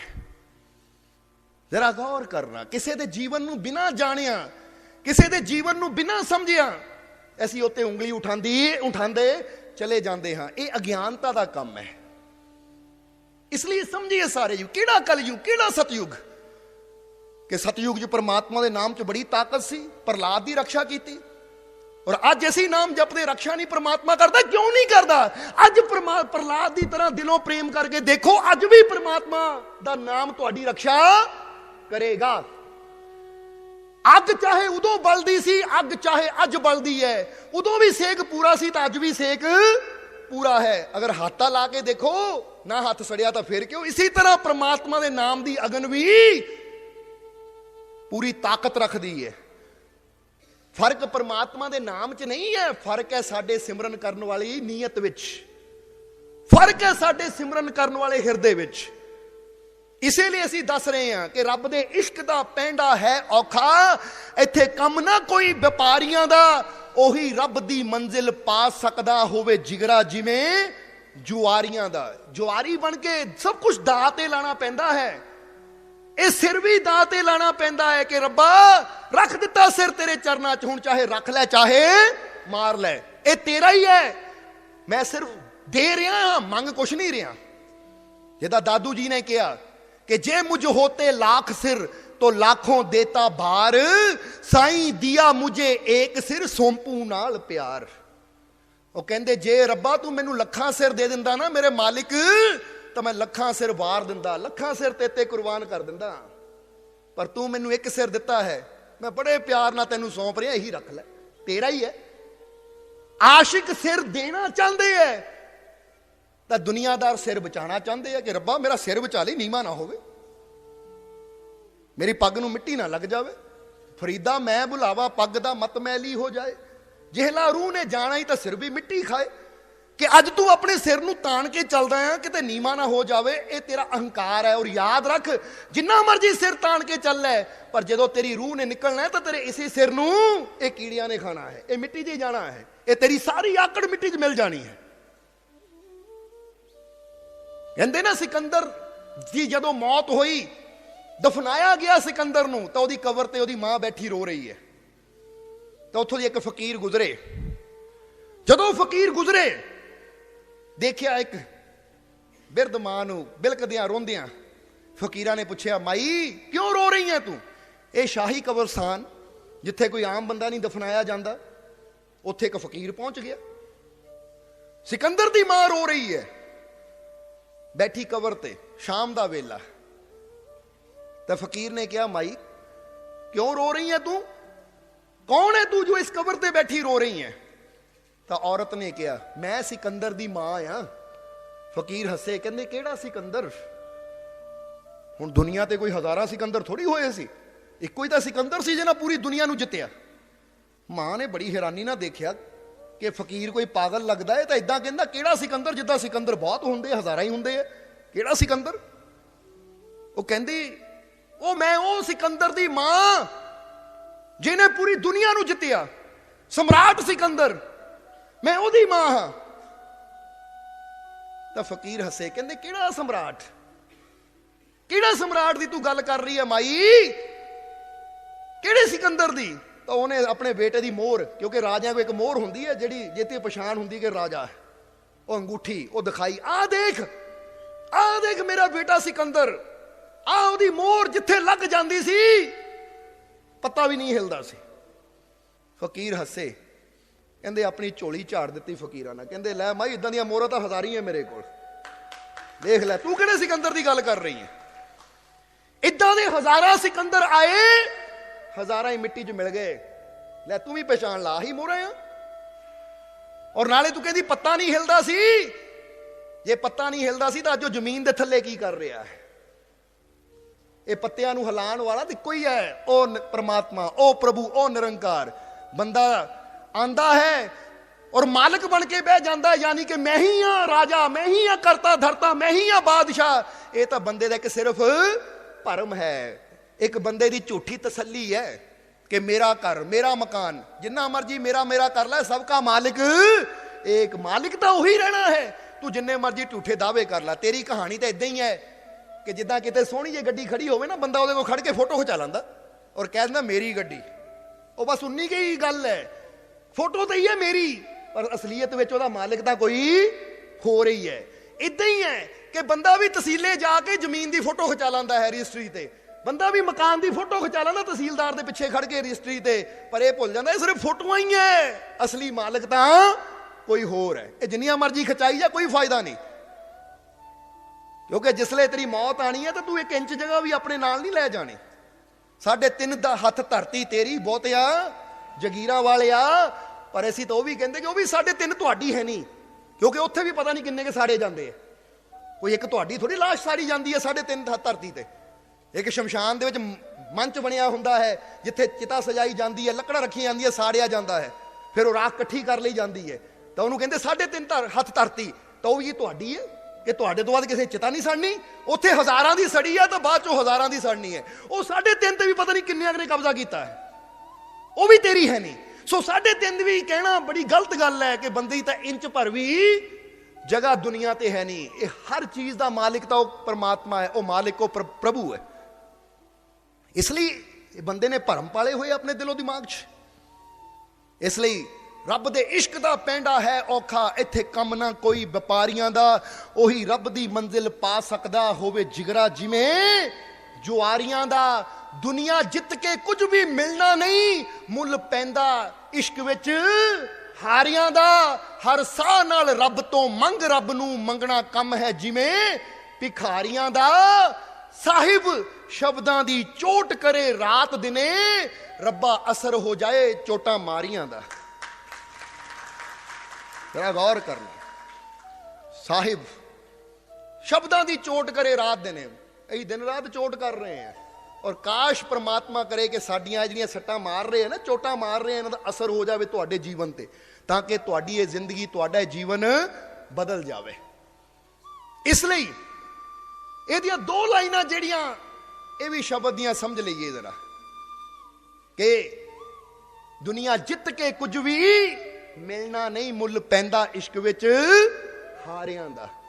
दुनिया जित के सिकंदर नूं की मिल गया, जदों गया तो खाली हथ गया, हथ पैर कफन तो बाहर सी, एक दमड़ी तक नहीं नाल लै गया, एक सूई दा नक्का तक नहीं नाल लै गया, सब कुछ इत्थे रह गया। पूरी दुनिया भी जित लो, पूरी दुनिया दी बड़िया तो बड़िया कुर्सियां ते भी बह जाओ, पर याद रखो जदों मौत आनी हो सब कुछ इत्थे रह जाना है, क्योंकि दुनिया जित के कुछ भी मिलना नहीं, कुछ नहीं मिलना। जिन्ना मर्जी दौड़ लो दुनिया पिछे, जिन्ने मर्जी बड़े बड़े महल खड़े कर लो, जिन्नी मर्जी उच्ची पदवी धन दौलत पदार्थ है ढेर ला लो, अंत वेले तो खाली हथ ही जाना है। फिर जे बंदा सोचे कि दुनिया जित लवां तो रब दे घर मेरा मुल पै जाएगा, नहीं। दुनिया जित के कुछ भी मिलना नहीं, मुल पैंदा इश्क विच हारियां दा। जेड़े रब नाल इश्क करदे आ ना, अपना दिल हार दिंदे है कि रब्बा हार दिता मैं सब कुछ तेरे तो। हारन दा मतलब समझदे हो ना?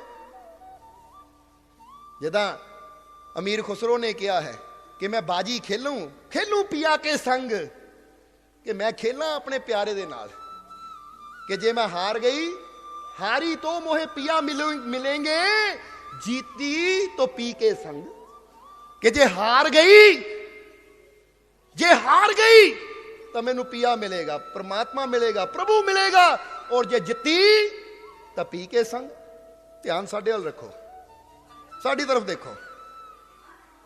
इसलिए यही चीज जरा समझनी सारे अजीबा ने कि दुनिया जित के कुछ भी मिलता नहीं, मुल पैंदा इश्क विच हारियां दा। जे दुनिया नूं जितण जावांगे तो खाली रह जावांगे, तो जे अपने ओ परमात्मा नाल, ओ प्रभु नाल इश्क करांगे, उहदे नाल मुहब्बत करांगे, तो फिर साडी जिंदगी दा मुल पै जाएगा, फिर साडी जिंदगी दी कीमत पै जाएगी। इसलिए समझना जरा सारे जी, मुल पैंदा इश्क विच हारियां दा। हर साह नाल रब तो मंग, रब नूं मंगना कम है जिवें भिखारियां दा। कदी भिखारी नूं देखिया? ये गल बड़ी गौर करने वाली है। कदी भिखारी नूं देखिया? एक बारी भिखारी मंगदा है ना, तो जब तक उन्होंने मिलना जावे वो मंगदा ही जाता है, मंगदा ही जाता है, मंगदा ही जाता है।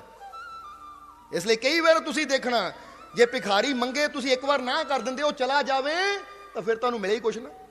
ਉਦੋਂ ਤੱਕ ਤੰਗ ਕਰੀ ਜਾਏਗਾ ਕਰੀ ਜਾਏਗਾ ਕਰੀ ਜਾਏਗਾ, ਜਦ ਤੱਕ ਉਹਨੂੰ ਤੁਸੀਂ ਕੁਝ ਦੇ ਨਾ ਦਿਓ, ਚਾਹੇ ਥੋੜਾ ਦਿਓ ਬਹੁਤਾ ਦਿਓ, ਪਰ ਉਹਨੂੰ ਕੁਝ ਮਿਲੇਗਾ ਤਾਂ ਹੀ ਜਾਏਗਾ। ਕਹਿੰਦੇ ਤੂੰ ਵੀ ਮੰਗਣਾ ਹੈ ਰੱਬ ਤੋਂ ਤਾਂ ਉਹਨੂੰ ਇਦਾਂ ਹੀ ਮੰਗ, ਪੈ ਜਾ ਉਹਦੇ ਮਗਰ।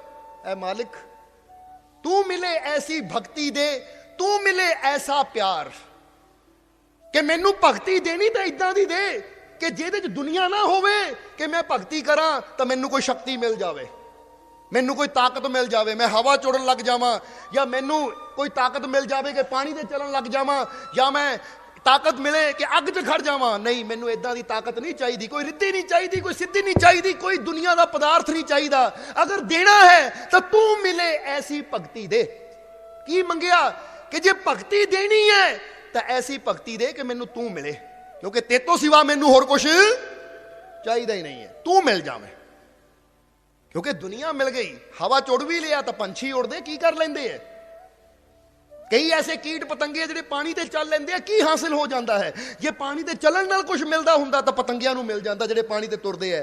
ਹਵਾ ਚ ਉੜਨ ਨਾਲ ਕੁਝ ਮਿਲਦਾ ਹੁੰਦਾ ਤਾਂ ਪੰਛੀਆਂ ਨੂੰ ਮਿਲ ਜਾਂਦਾ ਜਿਹੜੇ ਹਵਾ ਚ ਉੜਦੇ ਐ।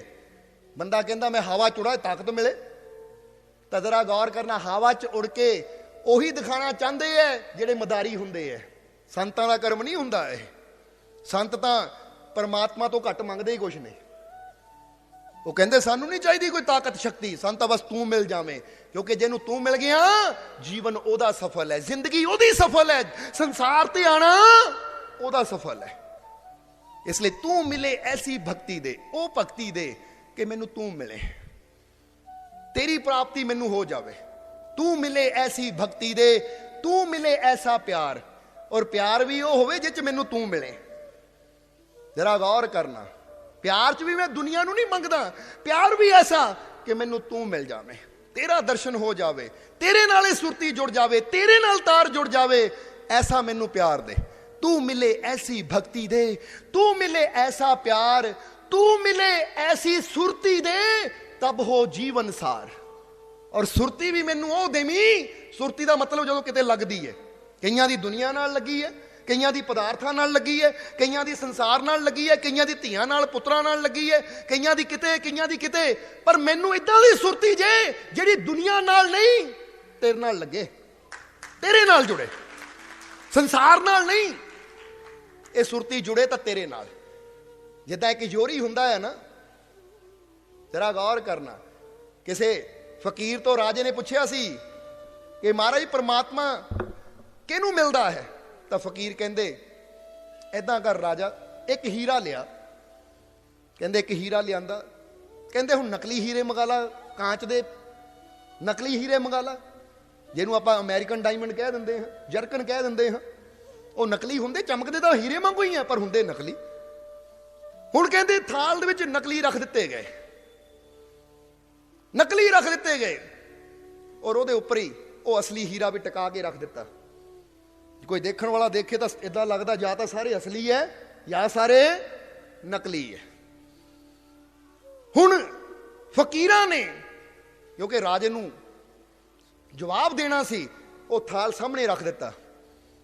ਹੁਣ ਕਿਸੇ ਨੂੰ ਨਹੀਂ ਪਤਾ ਕਿ ਅਸਲੀ ਸਾਰੇ ਅਸਲੀ ਹੈ ਜਾਂ ਨਕਲੀ ਹੈ, ਸਿਰਫ ਫਕੀਰਾਂ ਨੂੰ ਤਾਂ ਰਾਜੇ ਨੂੰ ਪਤਾ ਹੈ ਕਿ ਪੂਰਾ ਥਾਲ ਨਕਲੀ ਦਾ ਹੈ ਤਾਂ ਸਿਰਫ ਇੱਕੋ ਹੀਰਾ ਅਸਲੀ ਹੈ। ਹੁਣ ਉਹ ਥਾਲ ਦਰਬਾਰ 'ਚ ਗੱਭੇ ਸਜਾ ਕੇ ਟੇਬਲ ਤੇ ਰੱਖ ਦਿੱਤਾ ਗਿਆ। ਕੱਲੇ ਕੱਲੇ ਦਰਬਾਰੀ ਨੂੰ ਬੁਲਾਇਆ ਕਿ ਦੱਸੋ ਇਹ ਹੀਰੇ ਅਸਲੀ ਹੈ ਨਕਲੀ? ਏਦਾਂ ਦੇਖੋ, ਕੋਲ ਖੜ ਕੇ ਇੱਕ ਦਰਬਾਰੀ ਦੇਖੇ ਕਿ ਰਾਜੇ ਦਾ ਦਰਬਾਰ ਹੈ, ਨਕਲੀ ਤਾਂ ਹੋ ਨਹੀਂ ਸਕਦੇ, ਕਿਉਂਕਿ ਰਾਜੇ ਨੂੰ ਕਿਹੜੀ ਹੀਰਿਆਂ ਦੀ ਕਮੀ ਹੈ? ਕੋਈ ਭਿਖਾਰੀ ਹੋਵੇ ਤਾਂ ਉਹਨੂੰ ਕਹਿ ਸਕਦੇ ਨਕਲੀ ਹੈ, ਇਹ ਤਾਂ ਰਾਜਾ ਹੈ। ਉਹ ਕਹਿੰਦੇ ਇਹ ਅਸਲੀ ਹੈ, ਰਾਜੇ ਦੇ ਦਰਬਾਰ 'ਚ ਨਕਲੀਆਂ ਦਾ ਕੀ ਕੰਮ? ਇੱਕ ਪਾਸੇ ਹੋ ਗਏ।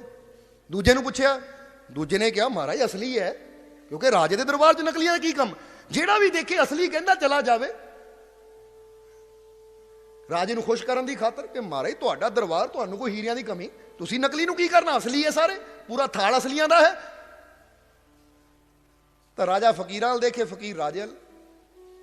ਫਕੀਰ ਕਹਿੰਦੇ ਹੁਣ ਏਦਾਂ ਕਰਦੇ ਆ, ਇੱਕ ਸੇਵਕ ਨੂੰ ਭੇਜਿਆ ਕਿ ਜਾ ਇਹ ਨਗਰ 'ਚ ਇੱਕ ਯੋਰੀ ਹੈ ਜਿਹਨੂੰ ਹੀਰਿਆਂ ਦੀ ਪਰਖ ਹੈ, ਉਹਨੂੰ ਬੁਲਾ ਕੇ ਲਿਆ। ਉਹ ਜੋਰੀ ਬੜਾ ਸਿਆਣਾ ਸੀ, ਬੜਾ ਪੁਰਾਣਾ ਤਜਰਬੇਕਾਰ ਸੀ। ਜਦੋਂ ਆਇਆ ਦਰਬਾਰ 'ਚ, ਸਾਹਮਣੇ ਹੀਰਿਆਂ ਦਾ ਥਾਲ ਦੇਖਿਆ ਦੂਰੋਂ। ਤਾਂ ਜਦੋਂ ਨਜ਼ਦੀਕ ਗਿਆ ਤਾਂ ਰਾਜੇ ਨੇ ਉਹਨੂੰ ਪੁੱਛਿਆ ਕਿ ਐ ਜੋਰੀ, ਇਹ 10 ਹੀਰੇ ਨਕਲੀ ਆ ਜਾਂ ਅਸਲੀ? ਉਹਨੇ ਏਦਾਂ ਹੱਥ ਕਰਕੇ ਉਹਨੂੰ ਦੇਖਿਆ, ਚੱਕਰ ਮਾਰਿਆ ਆਲੇ ਦੁਆਲੇ। ਕਹਿੰਦਾ ਮਹਾਰਾਜ ਮਾਫ ਕਰਿਓ, ਮਾਫ ਕਰਿਓ, ਤੁਹਾਡਾ ਦਰਬਾਰ ਹੈ, ਤੁਹਾਨੂੰ ਧਨ ਦੀ ਕਿਸੇ ਚੀਜ਼ ਦੀ ਕਮੀ ਨਹੀਂ ਹੈ, ਪਰ ਮੈਂ ਹੈਰਾਨ ਹਾਂ ਕਿ ਇੱਥੇ ਨਕਲੀ ਹਜ਼ਾਰਾਂ ਹੀ ਹੈ ਤਾਂ ਅਸਲੀ ਸਿਰਫ ਇੱਕੋ ਹੀ ਪਿਆ ਹੈ। ਕਹਿੰਦੇ ਜਾ ਕੇ ਉੱਪਰੋਂ ਚੱਕ ਲਿਆ, ਕਹਿੰਦਾ ਜੀ ਆਹੀ ਅਸਲੀ ਹੈ, ਬਾਕੀ ਨਕਲੀ। ਫਕੀਰ ਹੱਸੇ। ਫਕੀਰ ਕਹਿੰਦੇ ਦੇਖਿਆ ਰਾਜਾ, ਤੂੰ ਕਹਿੰਦਾ ਹੈ ਕਿ ਪਰਮਾਤਮਾ ਨੂੰ ਕਿੱਦਾਂ ਪਾਇਆ ਜਾਵੇ? ਬਸ ਆ ਜੋਰੀ ਵਾਲੀ ਨਜ਼ਰ ਚਾਹੀਦੀ ਹੈ, ਕਿਉਂਕਿ ਇਹ ਸੰਸਾਰ ਦੇ ਵਿੱਚ ਨਾ ਜੇ ਦੁਨੀਆ ਹੈ ਤਾਂ ਦੁਨੀਆ ਵਿੱਚ ਪ੍ਰਭੂ ਰੂਪੀ ਹੀਰਾ ਵੀ ਛੁਪਿਆ ਹੋਇਆ ਹੈ, ਪਰ ਜਿਹਨੂੰ ਪਰਖ ਹੈ ਉਹਦੀ ਸੁਰਤੀ ਦਾ ਸਿੱਧੀ ਹੀਰੇ ਵੱਲ ਜਾਂਦੀ ਹੈ, ਉਹ ਕੂੜ ਦੀ ਫਿਕਰ ਕਰਦਾ ਨਹੀਂ ਹੈ। ਤੇ ਇੱਕ ਪਾਸੇ ਬੰਦਾ ਉਹ ਹੀਰੇ ਨੂੰ ਛੱਡ ਕੇ ਕੂੜ ਦੀ ਫਿਕਰ ਹੀ ਕਰ ਰਿਹਾ ਹੈ। ਪਰਮਾਤਮਾ ਰੂਪੀ ਹੀਰੇ ਨੂੰ ਮੰਗਿਆ ਨਹੀਂ, ਜਿੱਦਾਂ ਗੁਰੂਆਂ ਨੇ ਕਿਹਾ ਨਾ, ਸ਼੍ਰੀ ਗੁਰੂ ਰਵਿਦਾਸ ਜੀ ਨੇ ਵੀ ਕਿਹਾ ਹੈ ਕਿ ਹਰ ਸੋ ਹੀਰਾ ਛੱਡ ਕੇ करे आन की आस, तै नर दोजख जाएंगे सत भाखे रविदास। बड़ी प्यारी गल कह दी उन्होंने कि हरी रूपी हीरे नूं छड्ड के आन की आस, होर चीजां दी आस करदे हो, तै नर दोजख जाएंगे सत भाखे रविदास। तो हुण जिन्ने जी बैठे जरा समझ लो, विचार कर लो कि प्रभु नूं छड्ड के जिहड़ा होर चीजां दी आस करेगा, गुरु कहंदे हो सीधा नरकां च जाणगे। तां जिन्ने भी जीव तुसीं बैठे हो जरा अपने अंदर विचार कर लो कि हरी नूं कौन मंगदा, तो होर चीज़ां दी आस तां असीं सारी करी जांदे। कोई धी मंगण आ जांदा, कोई पुत्तर मंगण आ जांदा, कोई तंदुरुस्ती मंगण, कोई कुछ। हरी दी खातर कौन आंदा है? भगवान दी खातर कौन आंदा है? प्रभु दी खातर कौन आंदा है? मालिक दी खातर कौन आंदा है? यानी नजर कूड़े ते है, कच दे हीरियां ते है जिहदी कोई कीमत नहीं है, और जिहड़ा असली हीरा है भगवान परमात्मा, ओ मालिक, ओदी सानू परख ही नहीं है। इसलिए तू मिले ऐसी भक्ति दे, तू मिले ऐसा प्यार, तू मिले ऐसी सुरती दे, इदां दी सुरती दे दे कि मैनू तू मिले। ये दुनिया नाल ना जुड़े, ये दुनिया नाल ना लगे, पदार्थां नाल ना लगे। ऐ मालिक ए सुरती, ये दुनिया च तू बैठा है, बस तेरे नाल जुड़ जावे। जिद्दां जोरी ने हज़ारां हीरियां चो असली नाल सुरती जोड़ ली, पहचान लिया कि आ असली है, बाकी नकली। मालिक इन्नी किरपा करन कि तुहानू भी वो जोरी वाली अख देन, ताकि तुसी भी इस संसार अंदर वसदे हुए प्रभु रूपी हीरे नाल अपनी तार जोड़ सको, उन्होंने पहचान सको और अपने जीवन नू, अपने जन्म नू सफल बना सको। इसलिए समझना जरा सारे जी। इसलिए आओ हुण समा काफी हो गया है, इसलिए थोड़ा आखिरले वचनां की तरफ चलिए। और इधर ध्यान गया तो एक होर सवाल जीव का याद आ गया, जाते जाते मोटा जिहा ही। हुण उन्हें 5 श्लोक सुल्तान वाहू दे लिखे, एक दा तां जवाब दे दईए, नहीं तो उहदे मन च आना कि मालका ने इक्को ही सवाल च पूरा सत्संग कर दिता। पर इत्थे ये दसना चाहांगे कि हुण उस जीव नूं पता लग गया होएगा कि परमात्मा दे नाम च ताकत अज भी है। बस भगत प्रहलाद वर्गा हिरदे चाहिदा है, जिथे कोई डिमांड ना होवे, जिथे कोई मंग ना होवे, जिथे कोई लालच ना होवे, जिथे कोई सौदा ना होवे, जिथे बस प्रेम होवे कि मैं बंदगी कर रहा तो मैनू ਉਹਦੇ ਨਾਲ प्रेम है, इसलिए कर रहा हाँ। मैं ਉਹਨੂੰ याद कर रहा तो मैनू ਉਹਦੇ ਨਾਲ प्यार है, इसलिए ਉਹਨੂੰ याद कर रहा हाँ, किसी मंग करके नहीं कर रहा। जे रांझा हर वेले हीर नूं याद करता सी तो प्रेम करके करता सी, ये नहीं कि हीर ਉਹਦੀ रक्षा करेगी या हीर ਉਹਦੇ दुखों ਨੂੰ दूर करेगी या हीर ਉਹਨੂੰ दुध देगी, पुत देगी या ਉਹਨੂੰ दुनियावी जरूरतां देगी, नहीं, प्रेम करता सी, इसलिए तो जान दे दी ਉਹਦੀ खातर, मंग कोई नहीं सी। ਉਹੀ प्रेम ਉੱਥੋਂ ਹੀ मिसाल ले लो, हीर रांझे की गल करते हैं, रोमियो जूलीएट की गल करते हैं, लैला मजनू की गल करते हैं, तो उन्होंने प्रेम नूं भी समझ लो कि उन्होंने प्रेम देना जानता सी, मंग नहीं सी कोई।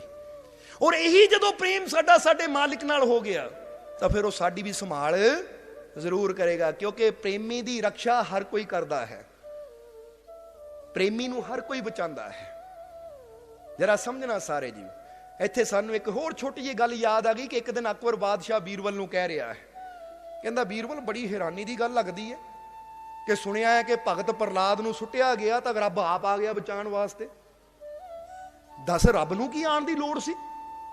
ਰੱਬ ਦੇ ਇੰਨੇ ਫਰਿਸ਼ਤੇ ਐ, ਇੰਨੀਆਂ ਦੇਵੀਆਂ ਦੇਵਤੇ ਐ, ਉਹਨਾਂ ਦੀ ਡਿਊਟੀ ਲਾ ਦਿੰਦਾ ਬਚਾਉਣ ਨੂੰ। ਇਹ ਕੀ ਕਿ ਰੱਬ ਆਪ ਆਇਆ ਬਚਾਉਣ? ਕਹਿੰਦੇ ਭਗਵਾਨ ਆਪ ਆ ਗਿਆ ਬਚਾਉਣ। ਕਿ ਕੋਲੇ ਵਿੱਚੋਂ ਪ੍ਰਗਟ ਹੋ ਗਿਆ, ਨਰਸਿੰਘ ਅਵਤਾਰ ਬਣ ਕੇ ਕਦੀ ਸੱਪਾਂ ਦੀ ਕੋਠੜੀ ਵਿੱਚ ਆ ਗਿਆ ਬਚਾਉਣ ਵਾਸਤੇ, ਕਿ ਇਹ ਗੱਲ ਮੈਨੂੰ ਸਮਝ ਨਹੀਂ ਆਉਂਦੀ। ਤਾਂ ਬੀਰਬਲ ਨੇ ਕਿਹਾ, ਮਹਾਰਾਜ ਦਰਅਸਲ ਇਦਾਂ ਮੈਂ ਤੁਹਾਨੂੰ ਸਮਝਾਉਂਗਾ, ਤੁਸੀਂ ਬਾਦਸ਼ਾਹ ਸ਼ਾਇਦ ਨਾ ਸਮਝੋ, ਪਰ ਵਕਤ ਆਉਣ ਤੇ ਮੈਂ ਤੁਹਾਨੂੰ ਇਹਦਾ ਜਵਾਬ ਜ਼ਰੂਰ ਦਊਂਗਾ। ਹੁਣ ਅਕਬਰ ਦੇ ਔਲਾਦ ਨਹੀਂ ਸੀ, ਆਖਰ ਉਹਨੇ ਫਕੀਰਾਂ ਦੇ ਦਰਬਾਰ ਤੇ ਜਾ ਕੇ ਸਿਰ ਝੁਕਾਇਆ, ਉਹਨੂੰ ਬੇਟਾ ਮਿਲਿਆ ਸਲੀਮ। ਔਰ ਇਹ ਉਦੋਂ ਦੀ ਗੱਲ ਹੈ ਜਦੋਂ ਸਲੀਮ ਗੋਦੀ 'ਚ ਸੀ, ਯਾਨੀ ਹਾਲੇ ਤੁਰਨਾ ਨਹੀਂ ਸਿੱਖਿਆ ਸੀ। ਇੱਕ ਦਿਨ, ਕਿਉਂਕਿ ਬਾਦਸ਼ਾਹ ਅਕਬਰ ਦੀ ਰੋਜ਼ ਦਾ ਇੱਕ ਨਿਯਮ ਸੀ ਕਿ ਉਹ ਰੋਜ਼ ਸੈਰ ਕਰਨ ਨਿਕਲਦਾ ਸੀ, ਸੈਰ ਕਰਨ ਜਾਂਦਾ ਸੀ ਨਦੀ ਦੇ ਕਿਨਾਰੇ ਕਿਨਾਰੇ। ਤੇ ਇੱਕ ਦਿਨ ਅਕਬਰ ਦੇ ਸਵਾਲ ਦਾ ਜਵਾਬ ਦੇਣ ਦੀ ਖਾਤਰ ਬੀਰਬਲ ਨੇ ਇੱਕ ਖੇਡ ਖੇਡੀ ਕਿ ਉਹਨੇ ਇੱਕ ਪੁਤਲਾ ਤਿਆਰ ਕੀਤਾ, ਛੋਟਾ ਜਿਹਾ, ਤਾਂ ਗੁੜੀਆ ਹੁੰਦੀ ਨਾ, ਗੁੱਡਾ ਹੁੰਦਾ ਹੈ। ਤਾਂ ਜਿਹੜੇ ਉਸ ਦਿਨ ਸਲੀਮ ਨੇ ਕੱਪੜੇ ਪਾਏ ਸੀ, ਉਹੀ ਕੱਪੜੇ ਉਹ ਗੁੱਡੇ ਨੂੰ ਪਵਾ ਕੇ ਉਹ ਇੱਕ ਦਾਸੀ ਨੂੰ ਚੁਕਾ ਦਿੱਤਾ।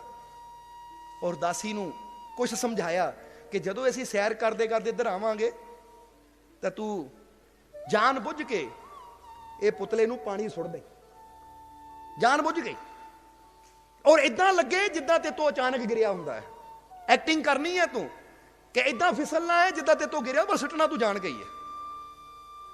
ਦਾਸੀ ਡਰੀ, ਕਹਿੰਦੀ ਮਹਾਰਾਜ ਬਾਦਸ਼ਾਹ ਨੇ ਮੇਰੀ ਜਾਨ ਲੈ ਲੈਣੀ ਹੈ, ਕਿਉਂਕਿ ਤੁਸੀਂ ਇਹਨੂੰ ਉਹੀ ਕੱਪੜੇ ਪਵਾਏ ਆ, ਦੇਖਣ ਨੂੰ ਇਹ ਸਲੀਮ ਲੱਗਦਾ ਹੈ, ਰਾਜਕੁਮਾਰ ਲੱਗਦਾ ਹੈ, ਸ਼ਹਿਜ਼ਾਦਾ ਸਲੀਮ ਲੱਗਦਾ, ਬਾਦਸ਼ਾਹ ਨੇ ਮੇਰੀ ਗਰਦਨ ਉਡਾ ਦੇਣੀ। ਉਹ ਕਹਿੰਦੇ ਫਿਕਰ ਨਾ ਕਰ, ਮੈਂ ਹਾਂ, ਤੂੰ ਚਿੰਤਾ ਨਾ ਕਰ।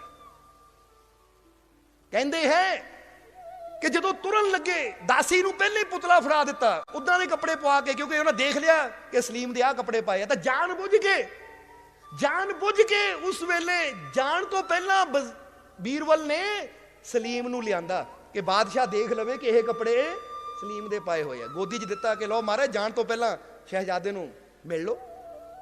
ਬਾਦਸ਼ਾਹ ਨੇ ਗੋਚ ਲਿਆ, ਮੱਥਾ ਚੁੰਮਿਆ, ਦਾਸੀ ਨੂੰ ਫੜਾ ਦਿੱਤਾ। ਦਾਸੀ ਨੂੰ ਕਿਹਾ ਚੱਲ ਤੂੰ ਵੀ ਸੈਰ ਕਰਵਾ ਲਿਆ, ਪਰ ਧਿਆਨ ਨਾ ਕਰਾਈ, ਖਿਆਲ ਰੱਖੀ। ਹੁਣ ਏਦਾਂ ਬਾਦਸ਼ਾਹ ਨੂੰ ਲੱਗਾ ਕਿ ਜਿੱਦਾਂ ਵਾਕਈ ਦਾਸੀ ਸਲੀਮ ਨੂੰ ਲੈ ਕੇ ਸੈਰ ਕਰਾ ਰਹੀ। ਉਹ ਦਾਸੀ ਹੋਰ, ਇੱਧਰ ਬਾਦਸ਼ਾਹ ਤੁਰ ਪਿਆ।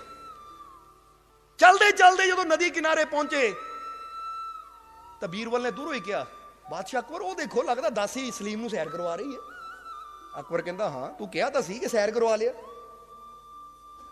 ਕਰਵਾ ਰਹੀ ਹੈ ਸੈਰ, ਚਲੋ। ਕਹਿੰਦਾ ਅੱਗੇ ਚਲੀਏ।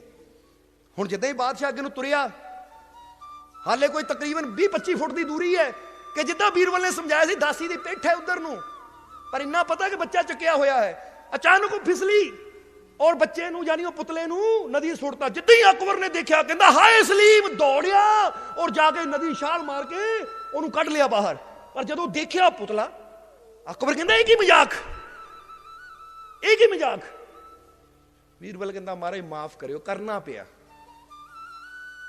ਪਿਆ, ਕਿਉਂਕਿ ਤੁਸੀਂ ਇੱਕ ਦਿਨ ਸਵਾਲ ਪੁੱਛਿਆ ਸੀ ਕਿ ਬੀਰਬਲ ਇਹ ਭਗਵਾਨ ਨੂੰ ਆਪ ਆਉਣ ਦੀ ਕੀ ਲੋੜ ਸੀ, ਇੰਨੇ ਉਹਦੇ ਫਰਿਸ਼ਤੇ ਸੀ, ਇੰਨੇ ਉਹਦੇ ਨੌਕਰ ਸੀ, ਦਾਸ ਦਾਸੀਆਂ ਸੀ, ਉਹ ਆਪ ਕਿਉਂ ਵਜਾਣਾ ਹੈ ਆਪਣੇ ਭਗਤ ਨੂੰ, ਕਿਸੇ ਹੋਰ ਨੂੰ ਨਹੀਂ ਭੇਜ ਸਕਦਾ ਸੀ। ਤਾਂ ਮਹਾਰਾਜ ਹੁਣ ਤੁਸੀਂ ਦੱਸੋ, ਤੁਹਾਡੇ ਵੀ ਤਾਂ ਨੌਕਰ ਸੀ, ਮੈਂ ਤੁਹਾਡੇ ਕੋਲ ਖੜਾ, ਸੈਨਿਕ ਤੁਹਾਡੇ ਕੋਲ, ਪਰ ਜਿੱਦਾਂ ਹੀ ਤੁਸੀਂ ਦੇਖਿਆ ਕਿ ਸਲੀਮ ਪਾਣੀ 'ਚ ਗਿਰਿਆ, ਤੁਸੀਂ ਆਪ ਹੀ ਛਾਲ ਕਿਉਂ ਮਾਰੀ? ਮੈਨੂੰ ਕਿਉਂ ਨਹੀਂ ਕਿਹਾ? ਆਪਣੇ ਸੈਨਿਕਾਂ ਨੂੰ ਕਿਉਂ ਨਹੀਂ ਕਿਹਾ ਕਿ ਬਚਾਓ ਸਲੀਮ ਨੂੰ? ਉਹ ਬਾਦਸ਼ਾਹ ਕਹਿੰਦਾ ਜੇ ਮੈਂ ਇਹਨਾਂ ਨੂੰ ਕਹਿੰਦਾ ਕਹਿਣ 'ਚ ਟਾਈਮ ਨਿਕਲ ਜਾਣਾ ਸੀ ਤਾਂ ਮੈਂ ਆਪ ਗਿਆ, ਕਿਉਂਕਿ ਮੈਨੂੰ ਪਿਆਰ ਹੈ ਉਹਦੇ ਨਾਲ, ਮੇਰੀ ਜਾਨ ਹੈ ਉਹ। ਇਸ ਤੋਂ ਪਹਿਲਾਂ ਮੈਂ ਕਿਸੇ ਹੋਰ ਨੂੰ ਕਹਿਣ 'ਚ ਵਕਤ ਗਵਾਉਂਦਾ, ਮੈਂ ਆਪ ਕੂਦ ਗਿਆ। ਕਹਿੰਦੇ ਬਸ ਜਿੱਦਾਂ ਤੁਹਾਡੀ ਜਾਨ ਸਲੀਮ ਹੈ ਨਾ, ਤਾਂ ਭਗਵਾਨ ਦੀ ਜਾਨ ਪ੍ਰਹਲਾਦ ਸੀ, ਕਿਉਂਕਿ ਜਿਹਦੇ ਨਾਲ ਬੰਦਾ ਪਿਆਰ ਕਰਦਾ ਨਾ, ਫਿਰ ਉਹਨੂੰ ਜਾਨ ਤੋਂ ਵੀ ਜ਼ਿਆਦਾ ਪਿਆਰਾ ਹੁੰਦਾ। ਫਿਰ ਭਗਵਾਨ ਫਰਿਸ਼ਤਿਆਂ ਦੀ ਡਿਊਟੀ ਨਹੀਂ ਲਾਉਂਦਾ, ਫਿਰ ਭਗਵਾਨ ਦੇਵੀ ਦੇਵਤਿਆਂ ਦੀ ਡਿਊਟੀ ਨਹੀਂ ਲਾਉਂਦਾ। ਜਿੱਥੇ ਉਹਨੂੰ ਲੱਗਦਾ ਮੇਰਾ ਭਗਤ ਮੇਰਾ ਪਿਆਰਾ ਹੈ, ਉੱਥੇ ਆਪ ਹੀ ਪਹੁੰਚ ਜਾਂਦਾ ਹੈ। ਤੁਸੀਂ ਵੀ ਪਿਆਰ ਕਰਕੇ ਤਾਂ ਦੇਖੋ। ਫਰੀਦਾ ਆਪ ਸਵਾਰੇ ਮੈਂ ਮਿਲਿਆ ਸੁਖ ਹੋਏ, ਜੇ ਤੂੰ ਮੇਰਾ ਹੋ ਲਵੇਂ ਸਭ ਜਗ ਤੇਰਾ ਹੋਏ। ਇੱਕ ਵਾਰ ਕਹਿੰਦਾ ਮੇਰਾ ਹੋ ਕੇ ਤਾਂ ਦੇਖ, ਮੇਰੇ ਨਾਲ ਪਿਆਰ ਕਰਕੇ ਤਾਂ ਦੇਖ, ਸਾਰੀਆਂ ਖੁਸ਼ੀਆਂ ਤੇਰੇ ਪੈਰਾਂ 'ਚ ਹੋਣਗੀਆਂ। ਪਰ ਇਹ ਵੀ ਨਾ ਸੋਚਿਓ ਕਿ ਰੱਬ ਨੇ ਕਿਹਾ ਕਿ ਸਾਰੀਆਂ ਖੁਸ਼ੀਆਂ ਤੇਰੇ ਪੈਰਾਂ 'ਚ ਹੋਣਗੀਆਂ, ਤਾਂ ਉਸੇ ਲਾਲਚ ਨੂੰ ਪਿਆਰ ਕਰੀਏ ਕਿ ਲੈ ਮੈਂ ਕਰ ਲਿਆ ਤੈਨੂੰ ਪਿਆਰ, ਹੁਣ ਸਾਰੀਆਂ ਖੁਸ਼ੀਆਂ ਰੱਖ ਮੇਰੇ ਅੱਗੇ। ਉਹ ਵੀ ਇੱਕ ਸੌਦਾ ਹੀ ਹੋ ਗਿਆ, ਕੋਈ ਡਿਮਾਂਡ ਨਾ ਹੋਵੇ, ਕੋਈ ਮੰਗ ਨਾ ਹੋਵੇ। ਇਸ ਲਈ ਤਾਂ ਸੁਲਤਾਨ ਵਾਹੂ ਦਾ ਇੱਥੇ ਇੱਕ ਸ਼ਬਦ ਲਵਾਂਗੇ ਜਲਦੀ, ਫਿਰ ਸਤਸੰਗ ਦੀ ਸਮਾਪਤੀ ਕਰਾਂਗੇ ਕਿ ਈਮਾਨ ਸਲਾਮਤ ਹਰ ਕੋਈ ਮੰਗਦਾ, ਇਸ਼ਕ ਸਲਾਮਤ ਕੋਈ ਹੂ। ਮੰਗਣ ਈਮਾਨ ਸ਼ਰਮਾਵਣ ਇਸ਼ਕੋਂ ਦਿਲ ਨੂੰ ਹੈਰਤ ਹੋਈ ਹੂ। ਜਿਸ ਮੰਜ਼ਿਲ ਨੂੰ ਇਸ਼ਕ ਪਹੁੰਚਾਵੇ ਈਮਾਨ ਖਬਰ ਨਾ ਕੋਈ ਹੂ। ਮੇਰਾ ਇਸ਼ਕ ਸਲਾਮਤ ਰੱਖਿਓ ਬਾਹੂ ਈਮਾਨ ਨੂੰ ਦਿਆਂ ਧਰੋਈ ਹੋ। ਬੜੀ ਪਿਆਰੀ ਗੱਲ ਕਹੀ ਹੈ ਇੱਥੇ। ਸੁਲਤਾਨ ਵਾਹੂ ਨੇ ਵੀ ਇਸ਼ਕ ਦੀ ਗੱਲ ਕੀਤੀ ਹੈ, ਪ੍ਰੇਮ ਦੀ ਗੱਲ ਕੀਤੀ ਹੈ ਕਿ ਇਹ ਈਮਾਨ ਸਲਾਮਤ ਹਰ ਕੋਈ ਮੰਗਦਾ। ਈਮਾਨ ਕਿਹਨੂੰ ਕਹਿ ਦਿੰਦੇ ਹੈ? ਸਾਡਾ ਰਿਲੀਜਨ, ਸਾਡਾ ਧਰਮ ਕੀ ਹੈ, ਉਹਨੂੰ ਕਹਿੰਦੇ ਈਮਾਨ। ਅੱਜ ਬੰਦਾ ਕਹਿੰਦਾ ਮੈਂ ਹਿੰਦੂ ਹਾਂ, ਆਪਣੇ ਈਮਾਨ ਨੂੰ ਨਹੀਂ ਛੱਡਣਾ, ਆਪਣੇ ਧਰਮ ਨੂੰ ਨਹੀਂ ਛੱਡਣਾ। ਮੈਂ ਮੁਸਲਮਾਨ ਹਾਂ, ਮੈਂ ਆਪਣਾ ਧਰਮ ਨਹੀਂ ਛੱਡਣਾ। ਮੈਂ ਸਿੱਖ ਹਾਂ, ਮੈਂ ਆਪਣਾ ਧਰਮ ਨਹੀਂ ਛੱਡਣਾ। ਮੈਂ ਈਸਾਈ ਹਾਂ, ਮੈਂ ਆਪਣਾ ਧਰਮ ਨਹੀਂ ਛੱਡਣਾ। ਉਹ ਕਹਿੰਦੇ ਈਮਾਨ ਸਲਾਮਤ ਹਰ ਕੋਈ ਮੰਗਦਾ। ਇਹ ਤਾਂ ਹਰ ਕੋਈ ਕਹਿੰਦਾ ਮੇਰਾ ਦੀਨ ਈਮਾਨ ਸਲਾਮਤ ਰਵੇ, ਪਰ ਇਸ਼ਕ ਸਲਾਮਤ ਕੋਈ ਹੋ। ਔਰ ਇਹ ਬੜੀ ਪਿਆਰੀ ਗੱਲ ਹੈ। ਸੁਲਤਾਨ ਵਾਹੂ ਨੇ ਸਾਫ਼ ਕਿਹਾ ਕਿਸੇ ਧਰਮ ਨੇ ਤੈਨੂੰ ਉੱਥੇ ਤੱਕ ਨਹੀਂ ਪਹੁੰਚਾਣਾ। ਜਦ ਵੀ ਤੈਨੂੰ ਪਰਮਾਤਮਾ ਤੱਕ ਪਹੁੰਚਾਣਾ ਹੈ ਤਾਂ ਪ੍ਰੇਮ ਨੇ ਪਹੁੰਚਾਣਾ ਹੈ। ਕਿਉਂਕਿ ਜੇ ਧਰਮ ਪਰਮਾਤਮਾ ਤੱਕ ਪਹੁੰਚਾਉਂਦਾ ਤਾਂ ਜੇ ਲੱਖਾਂ ਹੀ ਹਿੰਦੂ ਹੈ, ਲੱਖਾਂ ਹੀ ਮੁਸਲਮਾਨ ਹੈ, ਲੱਖਾਂ ਹੀ ਸਿੱਖ ਈਸਾਈ ਹੈ, ਫਿਰ ਤਾਂ ਸਾਰੇ ਪਰਮਾਤਮਾ ਤੱਕ ਪਹੁੰਚ ਜਾਂਦੇ। ਧਰਮ ਨਾਲ ਤਾਂ ਲੱਖਾਂ ਹੀ ਲੋਕ ਜੁੜੇ ਹੈ, ਪਰ ਧਰਮਾਂ ਨਾਲ ਜੁੜ ਕੇ ਵੀ ਇੱਕ ਦੂਜੇ ਦੇ ਖੂਨ ਦੇ ਪਿਆਸੇ ਹੈ, ਇੱਕ ਦੂਜੇ ਨਾਲ ਝਗੜੇ ਕਰ ਰਹੇ ਹੈ। ਪਰ ਆਸ਼ਿਕ ਤਾਂ ਵਿਰਲੇ ਹੈ।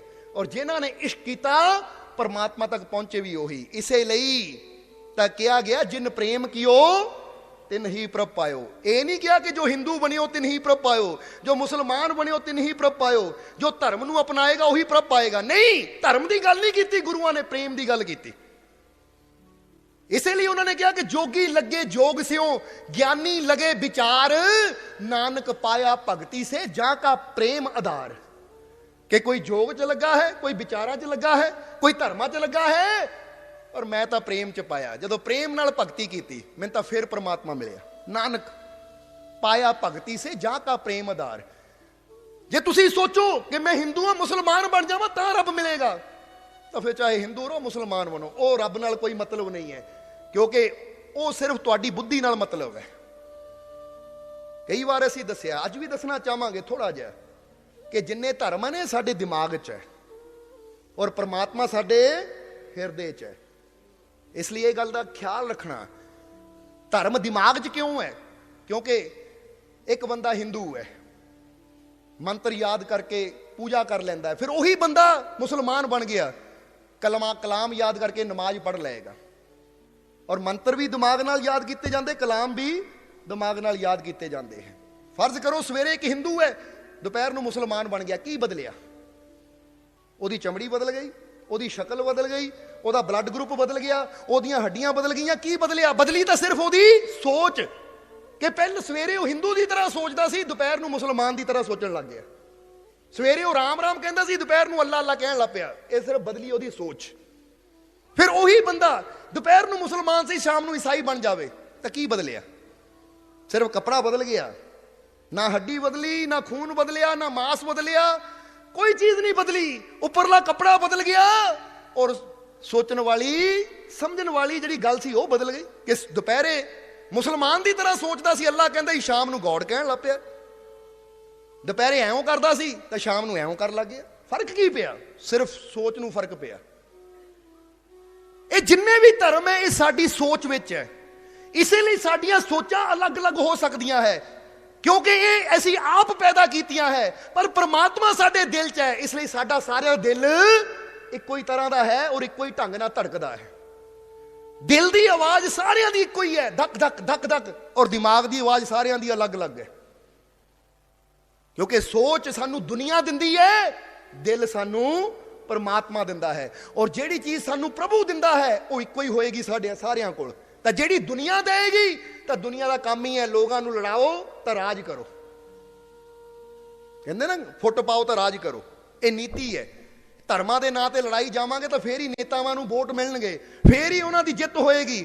ਅਗਰ ਲੋਕਾਂ ਨੂੰ ਲੜਾਵਾਂਗੇ ਤਾਂ ਫੇਰ ਹੀ ਲੋਕ ਇੱਕ ਦੂਜੇ ਦੇ ਵਿਰੁੱਧ ਉੱਠਣਗੇ। ਤਾਂ ਜਦੋਂ ਲੜਾਈ ਖਤਮ ਕਰਕੇ ਸਭ ਦੇ ਵਿੱਚ ਪਿਆਰ ਹੋਏਗਾ, ਜੇ ਸਭ ਦੇ ਵਿੱਚ ਪਿਆਰ ਹੋਏਗਾ ਤਾਂ ਕੋਈ ਕਿਸੇ ਦੇ ਵਿਰੁੱਧ ਕਦੀ ਖੜਾ ਹੋਏਗਾ ਹੀ ਨਹੀਂ। ਔਰ ਇਹੀ ਤਾਂ ਦੁਨੀਆ ਚਾਹੁੰਦੀ ਨਹੀਂ, ਕਿਉਂਕਿ ਜਿਹੜੇ ਰਾਜ ਕਰਨਾ ਚਾਹੁੰਦੇ ਆ ਨਾ, ਉਹ ਕਦੀ ਪ੍ਰੇਮ ਦਾ ਸੰਦੇਸ਼ ਫੈਲਣ ਦਿੰਦੇ ਹੀ ਨਹੀਂ। ਇਸ ਲਈ ਸਮਝੋ ਕਿ ਜਿਨ ਪ੍ਰੇਮ ਕੀਓ ਤਿਨ ਹੀ ਪ੍ਰਭ ਪਾਇਓ। ਇਸ ਲਈ ਪ੍ਰੇਮ ਸਾਡਾ ਵਧੇ, ਸਾਨੂੰ ਉਹ ਉਪਰਾਲਾ ਕਰਨਾ ਚਾਹੀਦਾ ਹੈ। ਇਸ ਲਈ ਅਸੀਂ ਇਹ ਕਹਿਣਾ ਚਾਹਾਂਗੇ कि सुल्तान बाहू ने बड़ी प्यारी गल कही कि ईमान सलामत हर कोई मंगदा, इश्क सलामत कोई हू। परमात्मा की मंजिल तक आशिक पहुंचते हैं, ਜਿਹੜੇ प्रभु नाल इश्क करते हैं, परमात्मा नाल प्रेम करते हैं, ਉਹੀ उस मंजिल ਨੂੰ पाते हैं। तो ਜਿਹੜੇ सिर्फ धर्मां ਦੇ मगर ही तुरते रहते हैं, वो तो फिर प्यार नहीं, वो तो नफरत करना जानते हैं कि मैं आ धर्म का तो दूजे नाल नफरत करनी है, मेरा आ धर्म है मैं दूजे नूं बुरा कहना है, मेरा आ धर्म है तो मैं वो धर्म के मंदिर च नहीं जाना, वो मस्जिद च नहीं जाना, उत्थे गुरुद्वारे नहीं जाना, चर्च नहीं जाना। ये नफरतां, और बड़ी हैरानी की गल है कि वो परमात्मा ਅਸੀਂ ਉਹਨੂੰ ਇੱਕ ਛੋਟੇ ਛੋਟੇ ਦਾਇਰਿਆਂ ਵਿੱਚ ਬੰਨ੍ਹ ਦਿੰਦੇ ਆ। ਹਿੰਦੂ ਕਹਿੰਦਾ ਮੇਰਾ ਰੱਬ ਮੰਦਿਰ 'ਚ ਹੈ, ਮੁਸਲਮਾਨ ਕਹਿੰਦਾ ਮੇਰਾ ਰੱਬ, ਮੇਰਾ ਖੁਦਾ ਮਸਜਿਦ ਵਿੱਚ ਹੈ। ਤਾਂ ਤੁਹਾਡਾ ਖੁਦਾ ਬੜਾ ਛੋਟਾ ਹੋ ਗਿਆ, ਭਗਵਾਨ ਬੜਾ ਛੋਟਾ ਹੋ ਗਿਆ, ਜਿਹੜਾ ਮੰਦਿਰ 'ਚ ਹੀ ਹੈ, ਮਸਜਿਦ 'ਚ ਹੀ ਹੈ। ਉਹ ਸਾਡਾ ਪ੍ਰਭੂ, ਸਾਡਾ ਪ੍ਰਮਾਤਮਾ ਤਾਂ ਹਰ ਜਗ੍ਹਾ ਹੀ ਹੈ, ਮੰਦਿਰ 'ਚ ਵੀ ਹੈ, ਮਸਜਿਦ 'ਚ ਵੀ ਹੈ, ਗੁਰਦੁਆਰੇ ਵੀ ਹੈ, ਚਰਚ ਵੀ ਹੈ, ਉਹ ਤਾਂ ਹਰ ਜਗ੍ਹਾ ਹੀ ਹੈ, ਕਿਉਂਕਿ ਸਾਡੇ ਪ੍ਰਭੂ ਦਾ ਕੋਈ ਅੰਤ ਨਹੀਂ ਹੈ, ਉਹ ਬੇਅੰਤ ਹੈ। ਜਰਾ ਧਿਆਨ ਦੇਣਾ ਸਾਰੇ ਜੀ। ਇਸੇ ਲਈ ਤਾਂ ਕਹਿੰਦੇ ਹੈ ਹਿੰਦੂਆਂ ਦਾ ਰੱਬ ਚੜ੍ਹਦੇ ਪਾਸੇ, ਮੁਸਲਮਾਨਾਂ ਦਾ ਲਹਿੰਦੇ, ਆਸ਼ਕਾਂ ਦਾ ਰੱਬ ਚਾਰ ਸੁਫੇਰੇ ਨਾ ਚੜ੍ਹਦੇ ਨਾ ਲਹਿੰਦੇ। ਜਿਹੜੇ ਰੱਬ ਨਾਲ ਇਸ਼ਕ ਕਰਦੇ ਆ ਉਹਨਾਂ ਦਾ ਭਗਵਾਨ ਤਾਂ ਹਰ ਜਗ੍ਹਾ ਹੀ ਹੈ, ਉਹ ਤਾਂ ਜਿੱਧਰ ਦੇਖਣਗੇ ਉਹਨਾਂ ਦਾ ਰੱਬ ਉੱਧਰ ਹੀ ਹੈ। ਇਸ ਲਈ ਸਮਝੋ, ਤੁਸੀਂ ਵੀ ਜੇ ਉਸ ਮੰਜ਼ਿਲ ਨੂੰ ਪਾਣਾ ਹੈ ਤਾਂ ਇਸ਼ਕ ਮੰਗੋ, ਪ੍ਰੇਮ ਮੰਗੋ ਕਿ ਪ੍ਰਭੂ ਈਮਾਨ ਦੀ ਮੈਨੂੰ ਫਿਕਰ ਨਹੀਂ ਹੈ, ਬਸ ਇਸ਼ਕ ਦੀ ਫਿਕਰ ਹੈ, ਕਿਉਂਕਿ ਪ੍ਰੇਮ ਹੋਏਗਾ ਤਾਂ ਸਭ ਨਾਲ ਹੋਏਗਾ। ਇਸ ਲਈ ਈਮਾਨ ਸਲਾਮਤ ਹਰ ਕੋਈ ਮੰਗਦਾ, ਇਸ਼ਕ ਸਲਾਮਤ ਕੋਈ ਹੂ, ਮੰਗਣ ਈਮਾਨ ਸ਼ਰਮਾਵਣ ਹਿਸ਼ਕੋਂ ਦਿਲ ਨੂੰ ਹੈਰਤ ਹੋਈ। ਕਹਿੰਦਾ ਮੈਂ ਬੜਾ ਹੈਰਾਨ ਹੈ, ਸੁਲਤਾਨ ਬਾਹੂ ਕਹਿੰਦੇ ਬੜੀ ਹੈਰਾਨੀ ਦੀ ਗੱਲ ਹੈ ਕਿ ਜਿਹੜੀ ਚੀਜ਼ ਰੱਬ ਨਾਲ ਜੋੜਦੀ ਹੈ ਉਹਨੂੰ ਮੰਗਦੇ ਨਹੀਂ, ਤਾਂ ਜਿਹੜੀ ਚੀਜ਼ ਰੱਬ ਤੋਂ ਤੋੜਦੀ ਹੈ ਉਹ ਮੰਗਦੇ ਆ। ਕਿਉਂ? ਕਿਉਂਕਿ ਧਰਮ ਬੰਦੇ ਨੂੰ ਬੰਦੇ ਨਾਲ ਨਹੀਂ ਜੋੜਨ ਦਿੰਦੇ। ਜਿਹੜੇ ਬੰਦੇ ਨੂੰ ਬੰਦੇ ਨਾਲ ਨਹੀਂ ਜੋੜਨ ਦਿੰਦੇ, ਉਹ ਧਰਮ ਸਾਨੂੰ ਰੱਬ ਨਾਲ ਕਿੱਦਾਂ ਜੋੜਨਗੇ? परमात्मा नाल जोड़न वास्ते तो सानू वो चीज़ चाहिए जो सानू सब नाल जोड़ देवे, जो नफरत नू बिल्कुल खत्म कर देवे, जो बैर विरोधता नू खत्म कर देवे, जो साडे सब दे अंदर प्रेम पैदा कर देवे, सानू सब नू एक कर देवे, क्योंकि परमात्मा एक है। जदों असीं भी एक हो जावांगे, ऐसी भावना साडे अंदर पैदा हो जाएगी तो फिर ही सानू साडी मंजिल भी मिलेगी। इसलिए कहते बड़ी हैरानी की गल है कि जिहड़ी चीज़ परमात्मा तक पहुँचाती है वो मंगते नहीं, तो जिहड़ी चीज़ उस तो दूर कर दिंदी है वो मंग रहे हैं।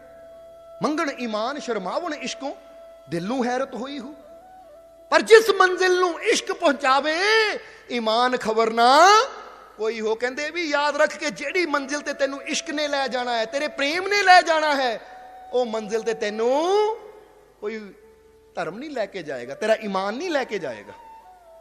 क्योंकि जदों जीसस ने प्रेम किया उस मंजिल नू पाया, तो उस लो जीसस ईसाई थोड़ी सी, वो तो प्रेमी सी, उन्होंने तो प्रेम किया। जरा गौर करना सारे जी, उन्होंने तो प्रेम किया। जो मुहम्मद साहब ने उस मंजिल नू पाया, वो मुसलमान थोड़ी सी, उन्होंने प्रेम किया।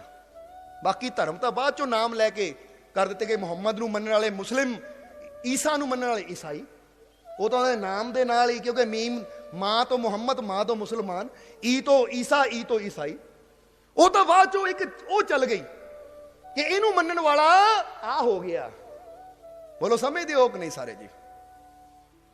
क्योंकि ये चीज हो जाती है, ये तो बाद चो आए, ये रास्ते तो बाद चो पैदा होए, पर पहला तो उन्होंने इश्क किया। और जे ईसाई बन के ही परमात्मा मिलता, मुसलमान बन के ही परमात्मा मिलता, तो मुहम्मद साहब नू क्यों मिलिया? वो किहड़े मुसलमान सी? ईसा नू क्यों मिलिया? वो किहड़े ईसाई सी? बौद्ध बन के ही परमात्मा मिलता, तो महात्मा बुद्ध नू मनन वाले बौद्ध कहलाए। पर जदों महात्मा बुद्ध नू मिलिया उदों तो बौद्ध बारे किसी नू पता भी नहीं सी। ਇਹਦਾ ਮਤਲਬ ਇਸ਼ਕ ਦੇ ਨਾਲ ਹੀ ਮੰਜ਼ਿਲ ਮਿਲਦੀ ਹੈ। ਬਾਅਦ ਚੋਂ ਤਾਂ ਜਿਨ੍ਹਾਂ ਨੂੰ ਮੰਜ਼ਿਲ ਮਿਲੀ ਉਹਨਾਂ ਦੇ ਨਾਮ ਦੇ ਨਾਲ ਹੋ ਗਿਆ। ਜੀਸਸ ਨੇ ਇਸ਼ਕ ਕੀਤਾ, ਈਸਾਈ, ਜਰਾ ਗੌਰ ਕਰਨਾ, ਈਸਾ ਹੋ ਗਏ, ਈਸਾ ਹੋ ਗਏ। ਤਾਂ ਜੇ ਈਸਾਈ ਬਣ ਕੇ ਉਸ ਮੰਜ਼ਿਲ ਨੂੰ ਪਾਇਆ ਜਾਂਦਾ ਤਾਂ ਜੀਸਸ ਤੋਂ ਬਾਅਦ ਲੱਖਾਂ ਈਸਾਈ ਹੋਏ, ਉਹਨਾਂ 'ਚ ਇੱਕ ਵੀ ਜੀਸਸ ਕਿਉਂ ਨਹੀਂ ਪੈਦਾ ਹੋਇਆ? ਜੇ ਮੁਸਲਮਾਨ ਬਣ ਕੇ ਮੰਜ਼ਿਲ ਨੂੰ ਪਾਇਆ ਜਾਂਦਾ ਹੈ ਤਾਂ ਮੁਹੰਮਦ ਸਾਹਿਬ ਨੇ ਇਸ਼ਕ ਕੀਤਾ, ਮੰਜ਼ਿਲ ਨੂੰ ਪਾਇਆ, ਤਾਂ ਮੁਹੰਮਦ ਸਾਹਿਬ ਤੋਂ ਬਾਅਦ ਲੱਖਾਂ ਹੀ ਮੁਸਲਮਾਨ ਹੋ ਗਏ, ਉਸ ਮੰਜ਼ਿਲ ਤੇ ਕਿਉਂ ਨਹੀਂ ਪਹੁੰਚੇ? गौर करने वाली गल है। क्योंकि उत्थे की होया, उन्होंने तो इश्क किया सी तां मंजिल नू पाया। ऐसी इश्क नहीं किया, ऐसी बस उन्हों का नाम लैके कहता मैं मुसलमान हाँ, मैं ईसाई हाँ, मैं हिंदू हाँ, ऐसी अपनी मैं च रह गए। इश्क तो किया ही नहीं, मैं इनू मनन वाला, मैं ईसाई, मैं मुसलमान। वो साडी मैं ने ही सानू रोक दिता। इसलिए इश्क जिहड़ा करता है वो मैं नू खत्म करता है। ਉਹ ਕਹਿੰਦਾ ਹੁਣ ਮੈਂ ਨਹੀਂ, ਤੂੰ ਹੈ, ਹਰ ਜਗ੍ਹਾ ਤੂੰ ਹੈ, ਅੰਦਰ ਤੂੰ ਤੇ ਬਾਹਰ ਤੂੰ, ਰੋਮ ਰੋਮ ਵਿੱਚ ਤੂੰ, ਕਹੇ ਹੁਸੈਨ ਫਕੀਰ ਸਾਈਂ ਦਾ ਮੈਂ ਨਹੀਂ ਬਸ ਤੂੰ। ਔਰ ਜਿੱਥੇ ਇਹ ਗੱਲ ਆ ਜਾਂਦੀ ਹੈ ਉੱਥੇ ਇਸ਼ਕ ਹੈ।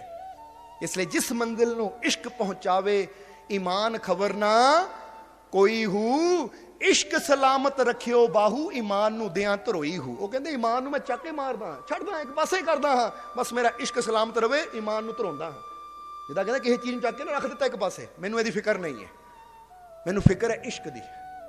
ਇਸ ਲਈ ਤੁਸੀਂ ਵੀ ਈਮਾਨ ਦੀ ਚਿੰਤਾ ਨਾ ਕਰੋ, ਤੁਹਾਡੀ ਜਾਤ ਕੀ ਹੈ, ਤੁਹਾਡਾ ਧਰਮ ਕੀ ਹੈ, ਦੀ ਚਿੰਤਾ ਨਾ ਕਰੋ, ਚਿੰਤਾ ਕਰੋ ਇਸ਼ਕ ਦੀ, ਪਿਆਰ ਦੀ, ਮੁਹੱਬਤ ਦੀ, ਕਿ ਮੇਰੇ ਅੰਦਰ ਕਿਸੇ ਵਾਸਤੇ ਨਫ਼ਰਤ ਨਹੀਂ ਹੋਣੀ ਚਾਹੀਦੀ, ਮੇਰੇ ਅੰਦਰ ਕਿਸੇ ਵਾਸਤੇ बैर विरोध नहीं होना चाहिए। क्योंकि अब्बल अल्लाह नूर उपाया कुदरत दे सब बंदे, एक नूर ते सब जग उपजिया को भले को मंदे। जब है ही ओदे नूर तो असीं सारे पैदा होए, तो फिर नफरत किन्ना करनी, सब नाल प्यार करो। जदों इश्क नूं सलामत मंग लिया तो फिर तुहानूं वो मंजिल मिल जाएगी जिस मंजिल नूं पाण वास्ते तुहानूं ये जीवन मिलिया है। इसलिए आओ यही जाते जाते प्रार्थना करिए एक बार फिर, जेड़ा शब्द यही दसिया कि तू मिले ऐसी भक्ति दे, तू मिले ऐसा प्यार, तू मिले ऐसी सुरती दे। और सुरती भी इदां दी दे कि संसार विचों निकल के तेरे नाल जुड़ सके, क्योंकि तू है हीरा बाकी तां कांच कथीर। इसलिए तेरे नाल सुरती जुड़े, तू मैनू मिले ऐसी सुरती दे, तब हो जीवन सार, ताही ये जीवन सफल है। इसलिए आओ ओ मालिक दी भगती करके, ओ मालिक दे नाम नाल प्रेम करके, ओ मालिक नाल अपनी सुरती जोड़ के अपने जीवन नूं सफल बनाइए और मालिक दे घर दियां खुशियां हासिल करिए। और हुण इन्हां वचनां दे नाल ही ਅਸੀਂ ਅੱਜ ਦੇ ਸਤਸੰਗ ਦੀ ਸਮਾਪਤੀ ਕਰਾਂਗੇ। ਔਰ ਅੰਤ ਵਿੱਚ ਤੁਹਾਡੇ ਸਭ ਦੇ ਅੰਦਰ ਵਾਸਤੇ ਇਸ ਮਾਲਿਕ ਨੂੰ ਅਸੀਂ ਪ੍ਰਣਾਮ ਕਰਦੇ ਹਾਂ। ਸਾਡਾ ਪ੍ਰਣਾਮ ਸਵੀਕਾਰ ਕਰੋ ਔਰ ਸਾਡੇ ਵੱਲੋਂ ਬੰਦਗੀ ਤੁਹਾਨੂੰ। सोना सोना मेरा मुर्शिद सोना, सोना सोना मेरा मुर्शिद सोना।